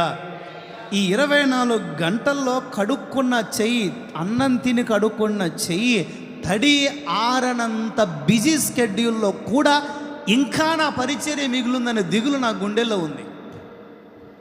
ఇప్పుడు నిర్విరామంగా సేవలో కొనసాగే నాకే అసంతృప్తిగా ఉంటే సేవలో, నువ్వు ఉద్యోగం చేస్తూ మళ్ళీ సేవ అంటున్నావు. ఒక సంతృప్తికరమైన సేవ నువ్వు చేయగలుగుతావా? స్తోత్రం చెప్పు గట్టిగా, చెప్పు గట్టిగా చెప్పు. ఒక సేవకుడి విషయాల్లోనే ఒక సంపూర్ణత, ఒక పరిపూర్ణ సమర్పణ అవసరమైతే ఒక విశ్వాస విషయంలో ఏంటి? దేవునిక, ఉద్యోగానిక దేవునిక, వ్యాపారానిక దేవునిక, పనిపాట్లుగా దేవునిక, తిండిక దేవునిక, జీవనాధారానికి నాకు ఏవేవి లాభకరములై ఉన్నవో నేను 4 సంవత్సరాల నుంచి చెప్తానే ఉన్నాను. రకరకాల కోణాల్లో ఇదే మాట విభిన్న కోణాల్లో చెప్తూనే వస్తున్నాను. చెప్పాలి. నీళ్లు కదిలించకపోతే పురుగు పట్టిద్దట. ఏం పట్టిద్ది చెప్పండి? నదిలో నీళ్లు కింద ఉన్న రాళ్ళు కూడా కనపడుతుంటాయి. చిన్న చిన్న చెరుగట్లు, పొలం గట్లు ఉన్న నీళ్ళు కానీ, లేకపోతే నదిలో నీళ్ళు కానీ, కింద ఉన్న రాళ్ళు కూడా కనిపిస్తుంటాయి. కానీ ఒక చోట అది ఆ తొట్టులో నీళ్ళు ఇప్పుడు కనిపిస్తాను. నేను మొన్న పట్టాను. 2-3 రోజులకు చూడండి దాన్ని. ఏమండి ఎత్తుక్కోవాలి ఏమేమి ఉన్నాయి లోపలని. నీళ్లు కదలకపోతే పాచి పట్టిపోతాయి, పురుగు పట్టిపోతాయి. నీళ్లు కదులుతూ ఉండాలి. కదిలిస్తానే ఉంటా, నేను పోయేదా కదిలిస్తానే ఉంటా. మీరు మాత్రం అంతే చేస్తూ ఉండండి. స్తోత్రం చెప్పండి గట్టిగా, చెప్పండి. మీరు చేయకపోతే నేను చెప్పలేను, చెప్పకపోతే మీరు చేయలేరు. చేతులు ఎత్తి చెప్దాం. మనకొక పరుగు ఉంది, మన కొరకు ఒక గురి ఉంది, మనకు ఒక దర్శనం ఉంది, మనకు ఒక విలువైన జీవితం ఉంది, మన కొరకు ఒక విలువైన బహుమానం ఉంది. ఆ బహుమానం పొందుకోవాలి అని ఈ విలువైన జీవితంలో, విలువైన పరుగులో గురి యొద్దకే మీరు పరుగెత్తుదురుగాక. రెండో విషయం, ఏలియాను దేవుడు బలపరిచింది దేనికంటే పరుగు ముగించుటకు. దేనికి చెప్పాలి? అది కూడా ఎన్ని ఇబ్బందులు, ఎన్ని సవాళ్ళు. ఆ అధ్యాయం చదువుకోండి. ఎంతో పెద్ద సవాల్ ప్రాణం మీదకి వచ్చింది. ప్రాణం మీదకి వచ్చినా తన పరుగుని తాను వినిపించట్లా, ఆపల. తన పరుగు ప్రారంభించాడు, ముగించాడు. అందుకే దేవుడు మనల్ని బలపరుస్తున్నాడు. రెండవదిగా దావీదు శత్రువులను జయించుటకు. చాలా ఆసక్తికరంగా ఉంటుంది. అది ఏంటో స్టార్ట్ చేస్తే మనకి హల్లెలూయా. దావీదు అని రాసుకొని బ్రాకెట్లో శత్రువులను జయించుటకు అని రాసుకోండి. కాదు కీర్తనలు 89వ కీర్తన 20 నుండి 89:20.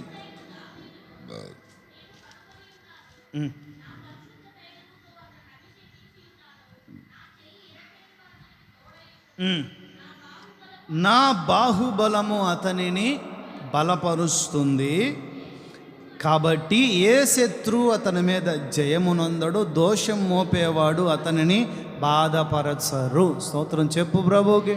నా వైపు చూద్దాం. ఇక్కడ మనకు స్పష్టంగా తెలుసు దావీదు గురించి. ఎవరైనా చెప్పాలి. చూడండి, నా వైపు చూడాలి.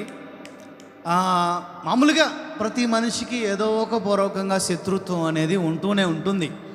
మనం వాళ్ళు శత్రువులుగా భావించకపోయినా మనలను శత్రువుగా భావించే వాళ్ళు కొంతమంది ఉంటుంటారు అంతే. ఇంకా అది దానికి ఇంకేం చేయలేం మనం.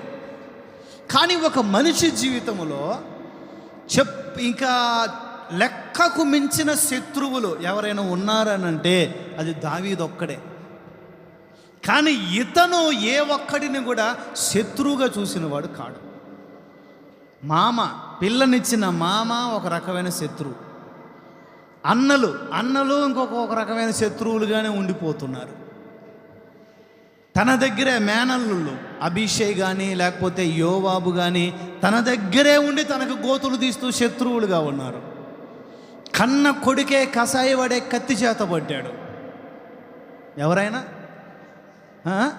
అభిషేకం ఎవరైనా కన్న కొడుకు కసాయి వాడే కత్తి చేత పట్టాడు, శత్రువు అయ్యాడు. చంపాలా వదలాలా అర్థం కాక రాజ్యం వదిలి చెప్పులు లేకుండా తల మీద కప్పు కప్పుకొని ఏడ్చుకుంటూ వలీవలు కొండెక్కుతూ తన బతుకుతాను పోతున్నాడు తప్ప, కొడుకు అండి, కన్న కొడుకుని చంపుకుంటామా, పోరాడుతామా, ఎదురు తిరుగుతాం, ఏం చేస్తాం? మన బలహీనతే వాళ్ళకి బలమైపోతుండే, మన ప్రేమే వాళ్ళకి చులకనైపోతుండే, తండ్రి ప్రేమే పిల్లలకి చులకనైపోతుండే. ఏం చేయాలి అర్థం కాక కొడుకే శత్రువు అయ్యాడు, మామ శత్రువు అయ్యాడు, అన్నలు శత్రువు అయ్యారు. ఇక ఈ చుట్టుపక్కల రాజ్యాలు అమాలేకీలను ఒకవైపు, ఫిలిస్తీలను ఒకవైపు, పెరిజ్జీలను ఒకవైపు, యబూసీలను ఒకవైపు, రకరకాల జాతులు, రకరకాల తెగలు.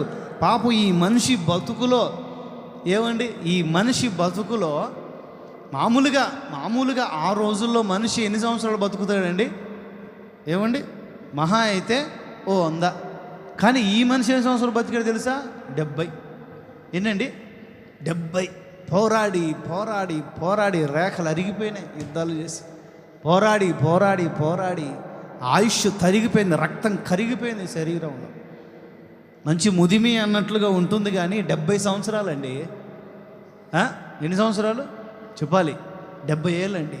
70 ఏళ్ళనేమో ఈ రోజుల్లో అయినా కూడా మనకి ఏమన్నంత వయసు అండి? 70, 50 ఏళ్ళకి చిన్న వయసు ఉన్న ప్రార్థన చేయన్నాను. 50 ఏళ్ళకి చిన్న వయసు ఉన్న ప్రార్థన, అప్రేమ అలాంటిది. 50 ఏళ్ళకే చిన్న వయసు అన్నా అంటే 70 ఏళ్ళు ఏమంత పెద్ద, కొంచెం 20 ఏళ్ళు ఎక్కువ, అంతే కదా. ఆ రోజుల్లో 70 ఏళ్ళు మాత్రం బతికాడండి ఆయన. మంచి ముదిమేన ఉంది కానీ 70 ఏళ్ళే. 30 సంవత్సరాలు, జస్ట్ ఒక 17, 18, 20 ఏళ్ళ లోపు గొర్రెల దగ్గర ఏదో నడిచింది అట్లా పాపం. 20 నుండి 30 వరకు ఒక రకమైన పోరాటం, 30వ సంవత్సరం నుండి 70వ సంవత్సరం వరకు మరో రకమైన పోరాటం. ఎన్నో యుద్ధాలు, పోరాటాలు, నిందలు, అవమానాలు, కష్టాలు, కన్నీళ్ళు.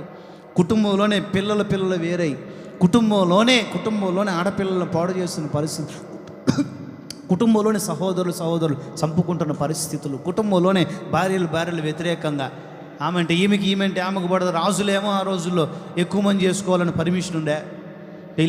చక్కగా పెళ్ళి చేసి 5, 6, 7, 10 మంది లోపు, ఈయనైనా 10 మందే సంవత్సరం చెప్పండి, 10 మందిలో పెళ్లి చేసుకుంటే ఈయన ఆంటీ అంటే ఈ ఆంటీకి ఇప్పుడు రకరకాల గొడవలు, అందరూ శత్రువులేనండి. కానీ దావీదు గురించి ఒక మాట రాయబడి ఉందండి. 7వ అధ్యాయం 2వ పుస్తకం, సమూయేలు 2వ పుస్తకం 7వ అధ్యాయం 1వ వాక్యం.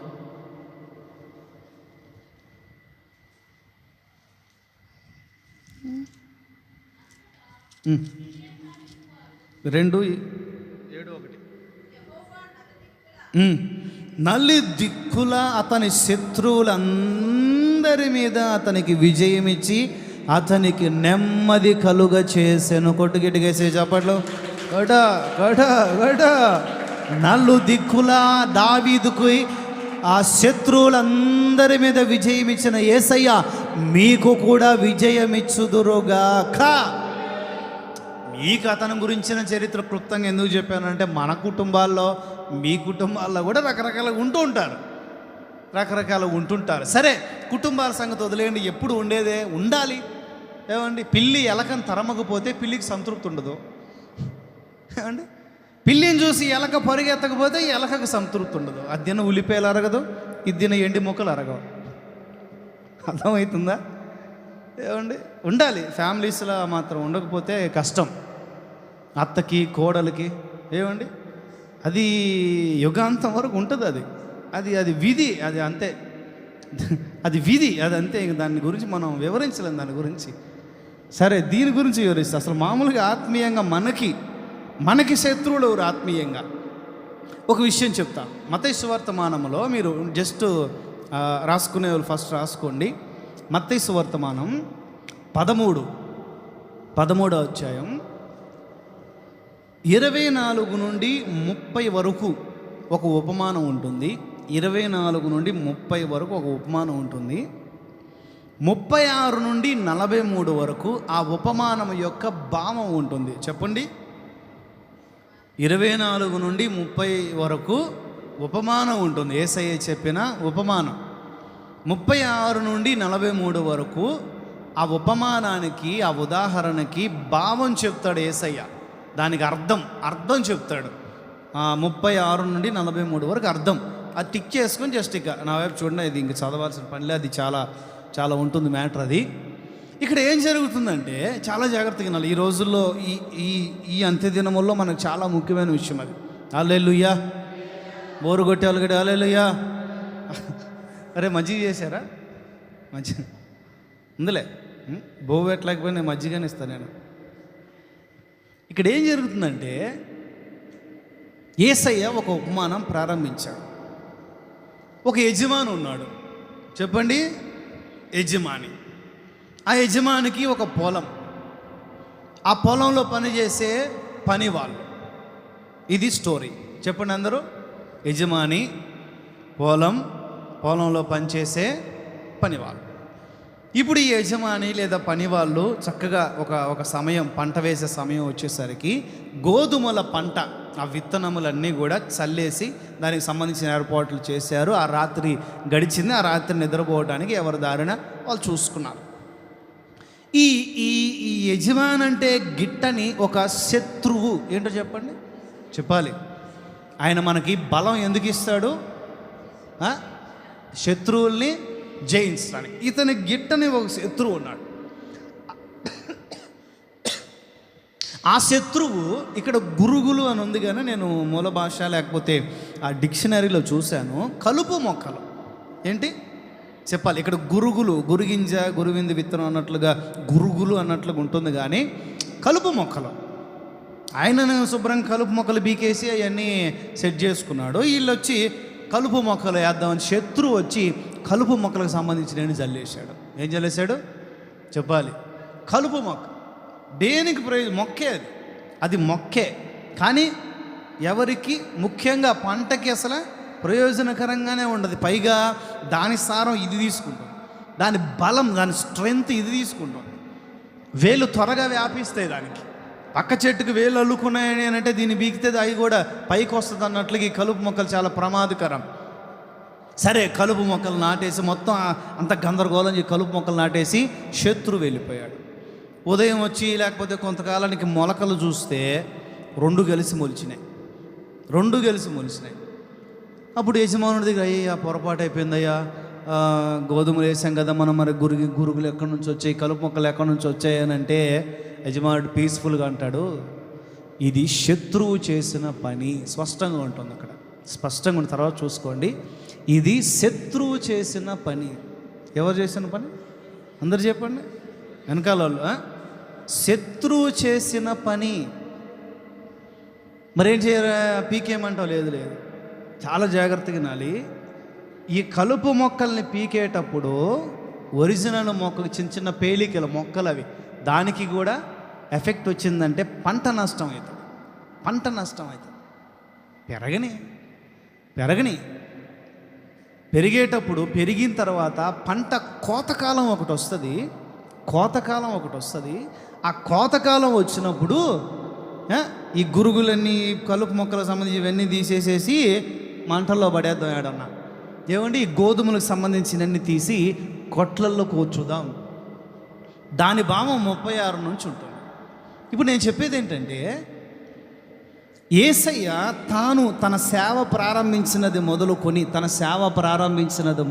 తన సేవ ఎలాంటిదో చెప్పండి. యేసయ్య ఒక సేవకుడు. ఆయన చేసిన సేవ ఏ క్రమం? గట్టిగా తెలుసా మీకు? సేవ మెల్కీసెదెకు క్రమంలో యేసయ్య సేవ చేశాడు. ఏంటి ఆ క్రమం? కుటుంబాన్ని విడిచిపెట్టి వచ్చి పెళ్లి చేసుకోకుండా జీవితాంతం వరకు బ్రహ్మచర్యం చేస్తూ ఒక ఆధ్యాత్మిక నపుంసకునిగా, ఒక పరలోక రాజ్యం కొరకు నపుంసకునిగా చేసే ప్రతిష్ఠిత సేవ మెల్కీసెదెకు సేవ. సేవకులకు ప్రారంభమే మెల్కీసెదెకు సేవ. తర్వాత ఇంకా కుటుంబాలు ఇవన్నీ వచ్చినాయి. ఆ తర్వాత అపోస్తుల బోధ, అపోస్తుల సేవ ఇవన్నీ వచ్చినాయి. దుష్టుడికి గిట్టక రకరకాల బోధలని, రకరకాల సేవలని, రకరకాల క్రమాలని ఈ గోధుమలో జల్లేశాడు. దేంట్లో జల్లేశాడు చెప్పాలి? ఈ నిజమైన సేవని గలిబిలి చేయటానికి, ఈ నిజమైన విశ్వాసులు గలిబిలి చేయటానికి, ఈ నిజమైన ఉపదేశాన్ని గలిబిలి చేయటానికి దుష్టుడు వచ్చి, శత్రువు వచ్చి అక్కడ గురుగులు వేసేసాడు, లేదా కలుపు మొక్కలు నాటేశాడు. నిజంగా సేవ చేసే సేవకులకు కూడా ఒక్కొక్కసారి సమస్యలు ఎదురవుతున్నాయి. ఒక సమస్య వచ్చింది, ప్రాబ్లం వచ్చింది. ప్రాబ్లం చేసిన వాళ్ళనే అలా చూస్తే తప్పులే. ప్రాబ్లం చేసిన వాళ్ళనే అలా చూస్తే, తప్పుగా చూస్తే. డాక్టర్స్ ఉన్నారండి, మొన్న ఈ మధ్య పోయిన వారంలోనే ఏదో ఆపరేషన్, కడుపులో చిన్న కుర్రోడికి 15 ఏళ్ళ కుర్రోడికి ఆపరేషన్ చేయాల్సి వస్తే యూట్యూబ్లో చూసి చేశాడు దరిద్రుడు. పోయిన వారంలోనే, ఈ 7 రోజుల్లో జరిగింది. యూట్యూబ్లో చూసి దరిద్రుడు పిల్లోడు 15 ఏళ్ళ వయసులో చచ్చిపోతే గొడవ. 15 ఏళ్ళ వయసులో కడుపులో ఏదో నొప్పి ఉందని, వాడికి ఏ సమస్య వచ్చిందో చదువు లేక రికమెండేషన్స్తో లంచాలు కట్టి రికమెండ్ రాజకీయ పలుకుబడితో వీళ్ళందరూ వైద్య వృత్తిలోకి చేరితే మార్చురీల్లో శవాలకి స్థలం దొరకట్లేదు. ఇప్పుడు ఆ దుర్మార్గుడు చేసిన పనికి డాక్టర్స్ అందరిని అని అంటావా? వినిపించట్లా వెనక డైలాగులు రాట్లా. డాక్టర్స్ అందరిని అంటామండి. ఒక టీచర్ పొరపాటు చేశారండి, ఆ వృత్తిని అంటామా మనం? ఎవరు యథార్థమైన వాళ్ళు, ఎవరు దొంగలో ఏం తెలియట్లా. అన్ని బోధలు కలగపొలగం అయిపోయింది. ప్రతి ఓడు నీది కరెక్ట్ అయితే నువ్వు నిరూపించు, నీది కరెక్ట్. ఏదో తలకాయ నొప్పి వస్తుంది నాకు. ఆ జెండు అదేంటి, ఆ పెప్పర్మెంట్ ఆయిల్ పూసి ఆయిల్ అయిపోతుంది, కానీ నా బాధ తీరట్లా.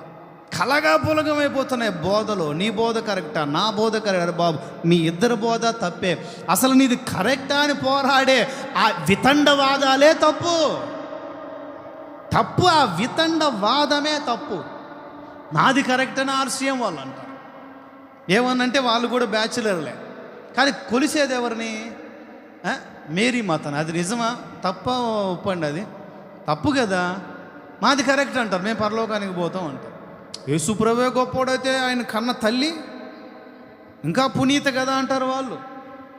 ఏమండి, యేసు మాత్రమే ఉన్నాడు, పరిశుద్ధాత్ముడు లేడు, యెహోవా లేడనే బోధ ఇంకొక బోధ.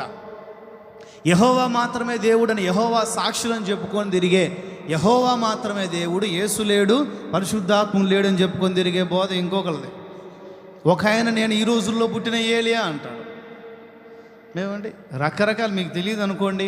ఒక ఆయన చిలకరింపు బాప్తీసం అంటాడు, ఒక ఆయన జెండా కింద బాప్తీసం అంటాడు. ఎక్కడి నుంచి పుట్టుకొచ్చాయి ఇవన్నీ? విచిత్రం ఏంటంటే వాళ్ళకి సంబంధించిన ఫాలోవర్స్ వాళ్ళకు ఉంటానే ఉన్నారు. ఈ ప్రజలు ఎంత అమాయకులు. అరే, ఏది నిజమైన ఉపదేశం, ఏది నిజమైన బోధ, ఏది ఒక శక్తి కలిగిన పరిచర్య గ్రహించి అక్కడికి వెళ్ళి స్థిరపడి జీవితాలు కట్టుకుందామని వివేకం ఉండట్లే. ఎవరు మ్యాజిక్లు చేస్తే వాళ్ళ దగ్గరికి పోతారు, ఎవరు సోది చెప్తే వాళ్ళ దగ్గరికి పోతానే ఉన్నారు. అరే, ఇది నిజమా, లేఖనమా, కాదా, అబద్ధమా, మనల్ని నాటగలిగిన, మనల్ని స్థిరపరచగలిగిన, మనల్ని కొట్లో భద్రముగా దాచగలిగిన బోధ ఏది? మనల్ని అగ్నిగుండానికి తీసుకొని వెళ్ళే బోధ ఏది? అర్థం కాకపోతే ఎట్లా? ఒక విశ్వాసిగా యేసయ్య రక్తంతో కడగబడిన నీవు తండ్రి కుమార పరిశుద్ధాత్మనామములో బాప్తీసం ఇవ్వాలి అని యేసయ్య నిక్కచ్చిగా చెప్పి మనల్ని అప్పగిస్తే రకరకాల బాప్తిస్మాలు, రకరకాల ఉపదేశాలు, రకరకాల సిద్ధాంతాలు, రకరకాల బోధలు, రకరకాల సేవకులు, రకరకాల దరిద్రాలు, రకరకాలు పుట్టగొడుగులో పుట్టుకొస్తున్నాయి. చెప్పాలంటే ఎలా చెప్పండి? పుట్టగొడుగుల్లా. సబ్జెక్ట్ రీతిగా మాట్లాడుకుంటే కలుపు మొక్కల్లా. ఎలా చెప్పాలి? వినిపించట్లా. ఈ బోధలన్నీ కలుపు మొక్కల్లా పుట్టుకుంటూ వస్తున్నాయి. వీటన్నిటి మధ్యలో యోధా రాస్తాడు, పరిశుద్ధులకు ఒక్కసారే అప్పగించబడిన బోధ నిమిత్తమై మీరు పోరాడండి. చెప్పండి గట్టిగా. పరిశుద్ధులకు ఒక్కసారి అప్పగించబడిన బోధ ఇదిగో అపోస్తలుల బోధ. దేవుడి పెంతెకోస్తు ఉపదేశాలకు ఇచ్చిన బోధ. చాలామంది వారి పరిధిలో యథార్థంగా సేవ చేసుకునే వాళ్ళు ఉన్నారు. పూర్వీకులు మంచిగా, చాలామంది నాకు ఇష్టమైన వాళ్ళు, చాలామంది పూర్వీకులు, పెద్దవాళ్ళు, తల నేరిసిన వాళ్ళు, ఇప్పుడోళ్ళు కాదు, తల నేరిసిన వాళ్ళు, చాలా గొప్ప గొప్ప దైవజనులు వారి దర్శనాలు కాపాడుకుంటూ చేసుకుంటున్నారు. కానీ ఈ కలుపు మొక్కలు దుష్టుడు నాటుతున్నాడే. తరాలు మారినా ఈ కలుపు మొక్కలు నాటే పద్ధతి మారట్లేదే. ఉంటుంది, యుగ సమాప్తి వరకు ఉంటుంది. ఎప్పటి వరకు ఉంటుంది? చెప్పాలి, ఉంటుంది. యుగ సమాప్తి వరకు దరిద్రం ఉంటుంది. మీకు నేను చెప్పేది ఏమిటి అని అంటే, మీ పరుగు మీరు సరిగ్గా ముగించాలి అని అంటే, ఇదిగో శత్రువుపై జయం పొందుకోగలిగిన బలము మీ జీవితాల్లో ఉండాలి. ఆమె చెప్పండి. ఆయన ఇవ్వటానికి ఇష్టపడుతున్నాడు. అందుకే ఈ మెలకోగలిగిన బోధలన్నీ కూడా మనకు చేస్తున్నాడు. శత్రువుపై నీవు జయము పొందాలి. ఏం పొందాలి? శత్రువు నాడుతున్న ఉపదేశాలపై జయం పొందాలి. నువ్వు తెలుసుకోవాలి, నువ్వు అర్థం చేసుకోవాలి, నువ్వు గ్రహించాలి ఏ బోధ సరైన బోధ. ఇంకా చెప్తా, శత్రువు ఏంటో చెప్పండి గట్టిగా. శత్రువు ఫిలిప్పీ 3:18.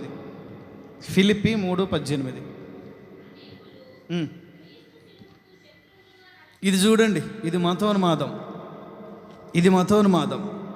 క్రీస్తు శిలువ వేయబడలేదు అని వాదించే వాళ్ళు ఒకళ్ళు, క్రీస్తు పుట్టలేదు అని వాదించే వాళ్ళు ఒకళ్ళు, క్రీస్తు చనిపోలేదు అని వాదించే వాళ్ళు ఒకళ్ళు. వాళ్ళకి నిజం తెలిసిన మతోన్మాదం కొరకు, మత సంబంధమైన ప్రోత్సాహం కొరకు, మత సంబంధమైన ఫండ్స్ కొరకు. దేని కొరకు చెప్పాలి? ఫండ్స్ అంతే. ఫండ్స్ రావాలి వాళ్ళకి. ఇంకా చాలా ఉన్నాయి. అనవసరంగా మన నోరు పాడు చేసుకోవటం తప్ప మీరు యూట్యూబ్లో చూసుకోండి, నా నోరు ఎందుకు పాడు చేసుకోవాలి? ఏమండి, రకరకాల సంస్థలు లేస్తున్నాయి. తెలుగు రాష్ట్రాల్లో కూడా రకరకాల సంస్థలు దేవుణ్ణి, యేసు క్రీస్తుని, సేవకులని, దేవుణ్ణి వ్యతిరేకించే సంస్థలు, క్రీస్తు శిలువకు శత్రువులు. ఎవరో చెప్పండి. ఇప్పుడు వీళ్ళని జయించుటకు నీకు బలము కావాలి. ఏంటా బలం? వీళ్ళకి సంబంధించిన వాళ్ళు ఎవరైనా వచ్చి నిన్ను ఏదన్నా అడిగితే చెప్పగలిగిన సామర్థ్యం నీకు ఉండాలి. యేసయ్య కొరకు సాక్షిగా నిలబడగలిగిన ధైర్యం నీకు ఉండాలి, బలము నీకు ఉండాలి. ఎవరైనా ఎదిరించి మాట్లాడితే వాళ్ళని ఎదిరించుటకు తప్పే ఉంది.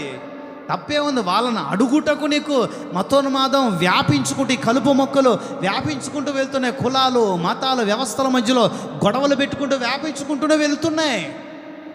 ఆ మొక్కలని పీకేయాలి నువ్వు. ఆ శత్రువు నాటిన పన్నాగాల్ని నువ్వు పసిగట్టి దాన్ని తీసేసేయాలి. స్తోత్రం చెప్పు.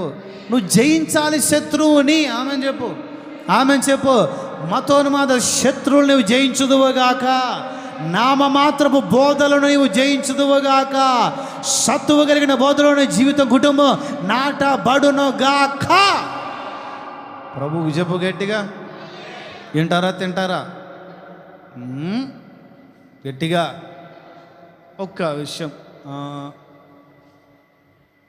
1:07. ఎంతసేపు వింటారు? ఉంది మరి సబ్జెక్టు.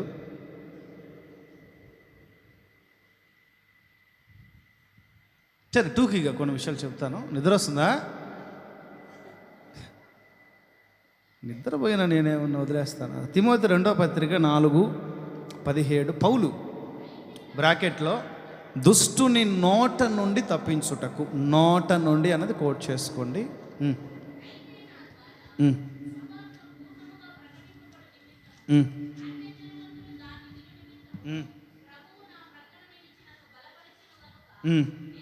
నేను సింహము నోట నుండి తప్పించబడితేనే నీ వలన బలమునందు మనుష్యులు.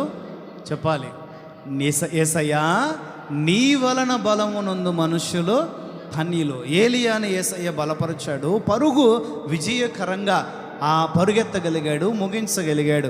దావీదును యేసయ్య బలపరిచాడు, శత్రువులపై జయమును పొందుకోగలి. ఇక్కడ పౌలును కూడా యేసయ్య బలపరుచు. ఎందుకంటే దుష్టుని నోట నుండి తప్పించబడాలి, సాతాను నోట నుండి తప్పించబడాలి. ఏ నోటు చెప్పండి? సాతాను నోట్లు ఏముంటాయి? ప్రకటన 16:13. ప్రకటన 16:13. ఘట సర్పము నోట నుండి క్రూర మృగము. ఘట సర్పం అంటే సాతాను, క్రూర మృగము అని అంటే క్రీస్తు విరోధి, అబద్ధ ప్రవక్త అంటే ఆ రోజుల్లో దేవుని ప్రజలను మోసపరిచే అబద్ధ ప్రవక్త. నోట నుండి కప్పల వంటి 3 అపవిత్ర ఆత్మలు దుష్టుని నోట్లో ఏముంటాయి చెప్పండి? చెప్పాలి, నోరు తెరవాలి అందరూ. త్వరగా చెప్తే త్వరగా ముగిస్తా. దుష్టుని నోట్లో ఏముంటాయండి? అపవిత్ర ఆత్మలు ఉంటాయి. అపవిత్ర మాటలు ఉంటాయి, కుటుంబాలను పాడు చేసే మాటలే ఉంటాయి, ఏమంటే జీవితాల్ని పతనం చేసే మాటలే ఉంటాయి దుష్టుడి నోట్లో. దేవుని ప్రజల నోట్లో ఆశీర్వచనాలు ఉంటాయి, మరి దుష్టుడి నోట్లో ఏముంటాయి? చెడ్డ వచనాలు, అపవిత్ర వచనాలు. మీకు ఉదాహరణ చెప్పడం మనకు బాగా తెలిసింది. ఇప్పుడు సాతాను అవ్వమ్మ దగ్గరకు వచ్చి ఒక మాట మాట్లాడాడు. ఏ మాట? ఇది నిజమా? ఏమన్నాడు చెప్పండి? 3:1 ఉంటుంది. ఇది నిజమా? ఏంటది? అందరూ చెప్పండి. ఇది నిజమా? యేసుప్రభు నిజమైన దేవుడా? ఇది నిజమా? యేసుప్రభు నేను రక్షిస్తాడా? ఇది నిజమా? నీకు ఆరోగ్యం ఇస్తాడా? ఇది నిజమా? నీ స్వస్థతని ఇస్తాడా? ఇది నిజమా? నీ కుటుంబాన్ని బాగు చేస్తాడా? నీ తలనెత్తేటట్లుగా, నీ తలనెత్తి బతికేటట్లుగా చేస్తాడా? ఇది నిజమా? ఆ పాస్ గారు చెప్పే నమ్మొద్దు, ఇది నిజమా? ఆ పాస్ గారు చెప్పే వాగ్దానాలు ముందు పెట్టి అసలు ప్రార్థన చేసుకోవద్దు, ఇది నిజమా? ఆ పాస్ గారు ఎట్లాగో నా మాట వినడు, నువ్వేనే ఇది నిజమా? ఆ పాస్ గారు ఎట్లాగో తాడో పేడ అన్నట్లుగా ఉన్నాడు, నువ్వైనా నా మాట నువ్వు, ఇది నిజమా? పాస్ గారు ఏమో ప్రార్థనలో ఉన్నాడు ఏడో, ఈ తల్లి ఏమో షికారుకు ఉంది. ఇది నిజమా అనుకుంటే తల్లిగారి దగ్గరికి వచ్చాడు చూడు, ఇది నిజమా అనుకుంటూ వచ్చాడు. అయిపోయా, సృష్టి మొత్తం, సృష్టిలో ఉన్న మహిమ మొత్తం సర్వనాశనం అయిపోయాయి. అపవిత్రమైన మాట అంతే. కుటుంబాల్లో గొడవ పెట్టే మాట, సహోదరులు మంచి గొడవ పెట్టే మాట, కుటుంబాలలో నేను సినీ అన్నట్లుగా కాదు, నాకు అవి తెలీదు. జస్ట్ చిన్న షార్ట్ చూశాను యూట్యూబ్లో, చిన్న షార్ట్ చూశాను. అదేంటంటే చిన్నపిల్లలు ఇద్దరు రాసుకుంటూ ఉన్నారు, వాళ్ళ నాన్న అక్కడ ఉన్నాడు, వాళ్ళ అమ్మగారు బట్టలు ఆరబెడతా ఉన్నారు. ఆ కుర్రాడు ఒకడు, నాన్న యుద్ధాలు ఎట్లా ప్రారంభమవుతానాయనా అని అడిగాడు. వాళ్ళ నాన్నుండి, ఏం లేదు నాన్న, నేను మీ అమ్మని పనికి మాలిందానా అని అన్నానే అనుకో అన్నాడు. అంతే, జస్ట్ అట్లా. ఇప్పుడు ఆమె బట్టలు ఆరబెట్టి ఆమె మరలా ఇంకా చీర కొంగును కట్టి, నన్ను పనికి మాలిందానా ఎందుకంటావు నువ్వు? పిల్లోడు అడిగితే, అయినా కూడా నన్ను పనికి మాలిందని నేను పని చేయట్లేదా, వంట చేయట్లేదా, ఓడవట్లేదు, తొడవట్లేదా, కడగట్లేదా, బట్టలు ఉతకట్లేదా, ఆరేయట్లేదా, చాకిరి చేయట్లేదు, నన్ను పనికి మాలిందని పిల్లాడేదో అడిగితే ఉదాహరణ లేదు మొత్తానికి. అయినా సరే అంటాను, నువ్వేం చేస్తావు? ఇద్దరు గొడవ ఆడుకుంటూ 10 నిమిషాలు ఇక్కడ కుర్రోడు రాసేసుకున్నాడు ఆన్సర్. ఓహో, యుద్ధాలు చెప్పండి, యుద్ధాలు ఇట్లా ప్రారంభం. నాన్న అర్థమైపోయింది నాన్న, యుద్ధాలు ఇట్లా ప్రారంభం అవుతాయి అన్నమాట. ఏమంటే మాట, జస్ట్ మాట అంతే, అంతకు మించి ఏముండదు. దుష్టుని నోట అపవిత్రమైన మాటలు, అపవిత్ర ఆత్మలే ఉంటాయి, ఇంకేం ఉండవు. ఇది నిజమా అన్నాడు, అంతే. దుష్టుని నోట సహనంతో కూడిన, ఓర్పుతో కూడిన, పరిశుద్ధతతో కూడిన, ప్రోత్సహించగల ప్రేమతో కూడిన ఆ మాటలు ఉండవు. యేసయ్య మాటలు దయగలిగిన మాటలట, గట్టిగా. ఇప్పుడు మనుషుల దగ్గర, బలహీనుల దగ్గర, ఏమండి భక్తిలో ఎదుగుదల లేని వాళ్ళ దగ్గర, అప్పుడప్పుడే ఎదుగుతున్న వాళ్ళ దగ్గర, ఏమండి ప్రయోజనం లేని వాళ్ళ దగ్గర వేసిన డైలాగులన్నీ యేసయ్య దగ్గర వేయటానికి బయలుదేరి వచ్చాడు. మళ్ళీ ఏదేం తోటలో దేవుడు సృష్టించిన ఇద్దరే నన్ను ఏం చేయలేకపోయారు, ఈయన ఏం చేస్తాడు, శరీరం ధరించుకొని వచ్చాడని చెప్పి యేసయ్యనే శోధించడానికి వచ్చాడు. ఆయనప్పటికే 40 రోజులు ఫాస్టింగ్ ప్రేయర్ చేసుకున్నాడు. మనం ఎప్పుడు ఎక్కువ పవిత్రంగా ఉండటానికి ఇష్టపడుతుంటామో అప్పుడే దుష్టుడు ఎక్కువగా శోధించడానికి గుర్తుపెట్టుకోవాలి. ఎప్పుడు వైరాగ్యానికి మనం చోటు, ఇప్పుడు చూడండి, ఇప్పుడు ఈ ప్రసంగం, ఈ 1:15 నిమిషాల ప్రసంగానికి రక్తం ఉడికిపోయి ఉంటుంది, బయటికి వెళ్ళిన తర్వాత స్టార్ట్ అయింది మళ్ళీ. ఎప్పుడు పరిశుద్ధంగా ఉంటా అని ప్రారంభిస్తామో అప్పుడే దుష్టుడు శోధించడానికి, ప్రతిశోధన అన్నది ప్రారంభిస్తాడనమాట. అది గుర్తుపెట్టుకోవాలి. దాన్ని గుర్తుపెట్టుకొని వివేకంతో ఆలోచించి దాన్ని జయించాలి. ఏం చేయాలి చెప్పాలి. ఆ దుష్టుని నోట నుండి వచ్చే ప్రేరణలని మనం జయించాలి. స్తోత్రం చెప్పండి. యేసయ్య దగ్గరకు వచ్చాడు, నీవు దేవుని కుమారుడు అయితే అని అంటాడు. నీవు దేవుని కుమారుడు అయితే రాళ్ళు రొట్లు అయ్యేటట్లు చేయి. నీవు దేవుని కుమారుడు అయితే ఇదిగో దీని మీద నుంచి దూకు. నీవు దేవుని కుమారుడు, నీవు దేవుని పిచ్చోడా, నేను దేవుని కుమారుణ్ణి, నేను భక్తుని, నేను పరిశుద్ధిని, నేను నీతిమంతుని, యథార్థపరుణ్ణి అని నీకు నిరూపించుకోవాల్సిన అవసరం నాకేంటి? అర్థమైందా? పక్కన వాళ్ళకి నిరూపించుకోవాల్సిన అవసరం మనకేంటండి? హృదయాలు చూసేవాళ్ళు ఎవరు? దేవుడు. దేవుని దగ్గర మనం హిజ్కియా ప్రార్థన చేస్తూ ఏమంటాడు? హిజ్కియాకి రోగం వస్తే నువ్వు చచ్చిపోతావయ్యా అని ప్రవక్త హెచ్చరిస్తే మంచం మీద పడుకొని గోడతోటి తిరిగి హిజ్కియా ఏమంటాడు కన్నీళ్ళు పెట్టుకొని? యేసయ్యా, నేను యథార్థ హృదయముతో నీ ఎదుట ఎలా నడుచుకున్నానో, మనుషుల ఎదుట కాదు, నేను యథార్థ హృదయంతో నీ ఎదుట ఎలా నడుచుకున్నానో నీకు తెలుసు కదయ్యా. మరి ఇంత చిన్న వయసులో రాజ్యాన్ని ఇలా అర్ధాంతరం వదిలిపెట్టి చనిపోతే ఎట్లా? అసలుకే ఆ రాజ్యం అల్లకల్లోలాల్లో ఉంది. అయ్యా కొంచెం జ్ఞాపకం చేసుకుని ప్రార్థన చేసుకుంటే ప్రభు జ్ఞాపకం చేసుకొని 15-16 సంవత్సరాల వయసు పొడిగించాడు. స్తోత్రం చెప్పండి. దేవుని ఎదుట నేను యథార్థంగా ఉండాలి. ఎలా? ఎక్కడ? ఎవరి దగ్గర? మనుషుల దగ్గర నేను ప్రతిష్ఠితున్నా కాదని మీకు నిరూపించుకోవాల్సిన అవసరం నాకు లేదు. మీరు భక్తులా కాదని నా దగ్గర నిరూపించుకోవాల్సిన అవసరం మీకు లేదు, నాకు లేదు. మన యథార్థత ఆయన ఎదుట నిరూపణ అవ్వాలి. ఒక రోజు ఉంది, నిలబడే రోజు ఒకడు, ఆ రోజు నిరూపణ అవ్వాలి. ఒక గడియ ఉంది, ఆ రోజు నిరూపణ అవ్వాలి.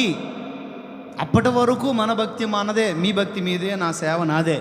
నేను యథార్థవంతున్నా నాకు తెలుసు, మీరు యథార్థవంతులా మీకు తెలుసు. స్తోత్రం చెప్పండి, గట్టిగా చెప్పండి. నీవు దేవుని కుమారుడు అయితే పిచ్చోడా, నీవు దేవునికో నేను దేవుని కుమారుడున్నా కాదో నాకు తెలుసు.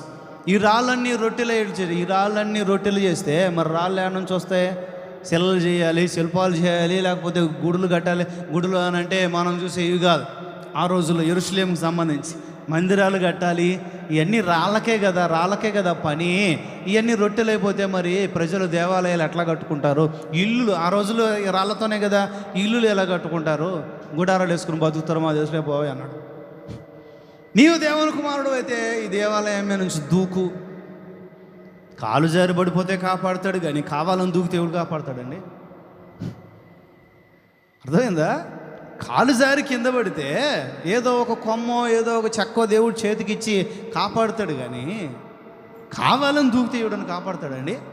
దేవుడానని కాపాడని ఎవడని దూకుతాడండి? అసలు అలా దూకితే ఖచ్చితంగా కాపాడని. కావాలని చేసుకుంటే ఏది కూడా బాగుపడదు. మనకు తెలియకుండా, మన లోపం లేకుండా, మన ప్రమేయం లేకుండా ఏవైనా పొరపాటు మన దగ్గరికి వస్తే ఖచ్చితంగా ఆయన శుద్ధీకరిస్తాడు, దాన్ని పక్కకు తీసేస్తాడు, నీలో పవిత్రతను నిలకడగా నిలబెడతాడు. ఆమేన్. అదే ఆయన గొప్పతనం. నీవు దేవుని కుమారుడు అయితే నీవు పిచ్చోడా, నేను దేవుని కుమారుడు కాదు నాకు తెలుసులే, కానీ పోయి నీ పని చూసుకో అన్నాడు. ఇవన్నీ కుదరట్లా. ఫస్ట్ ఏమో శరీరాశ. ఏంటి శరీరాశ? తిండి. ఏంటో చెప్పండి. ముక్క లేకపోతే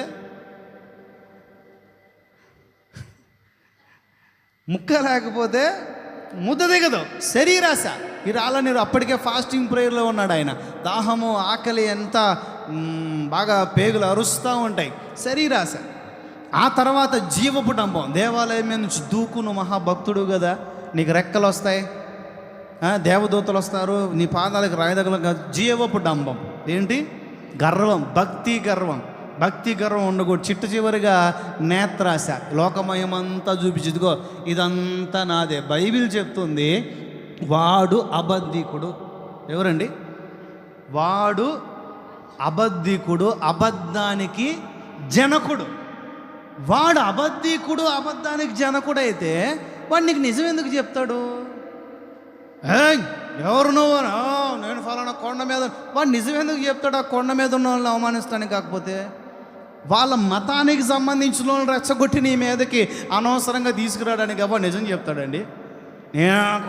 దేవుని అది ఇది వాడు నిజం ఎందుకు చెప్తాడండి? మనం అనవసరంగా టైం వేస్ట్ చేసి వాడిని ప్రశ్నలను అడిగి వీడియోలు తీసి యూట్యూబ్లో పెట్టుకోకపోతే పిచ్చి ఆలోచన. యేసయ్య వాటిని మాట్లాడనివ్వలేదని రాయబడి ఉంది. మేన్ వాడిని మాట్లాడనివ్వలేదు యేసయ్య. వాడు ఏదో కేకలేస్తాడు, వెళ్ళిపో, కరోనా వదిలిపెట్టి వెళ్ళిపో అని యేసయ్య గద్దించాడు. వాటిని మాట్లాడనివ్వలేదని బైబిల్ చెప్తా ఉంది. పిచ్చి సేవలంతా తలకాయ నొప్పి వస్తూ ఉంది ఈ రోజుల్లో అంతా. స్తోత్రం చెప్పండి, గట్టిగా చెప్పండి. యేసయ్య అంటాడు ఏంటది? మూడవది నేత్రాశన. నేత్రాశ. ఈ లోక మహిమంతా నాదే నాకు అప్పగించబడింది. తొక్కే కాదు, దేవుని సెలవు లేకుండా ఏది కదలదు, ఏది రాదు. దేవుడు ఆజ్ఞాపిస్తే నువ్వు ఒక బానిసవి. దుష్టుడు ఏం చేయలేడు.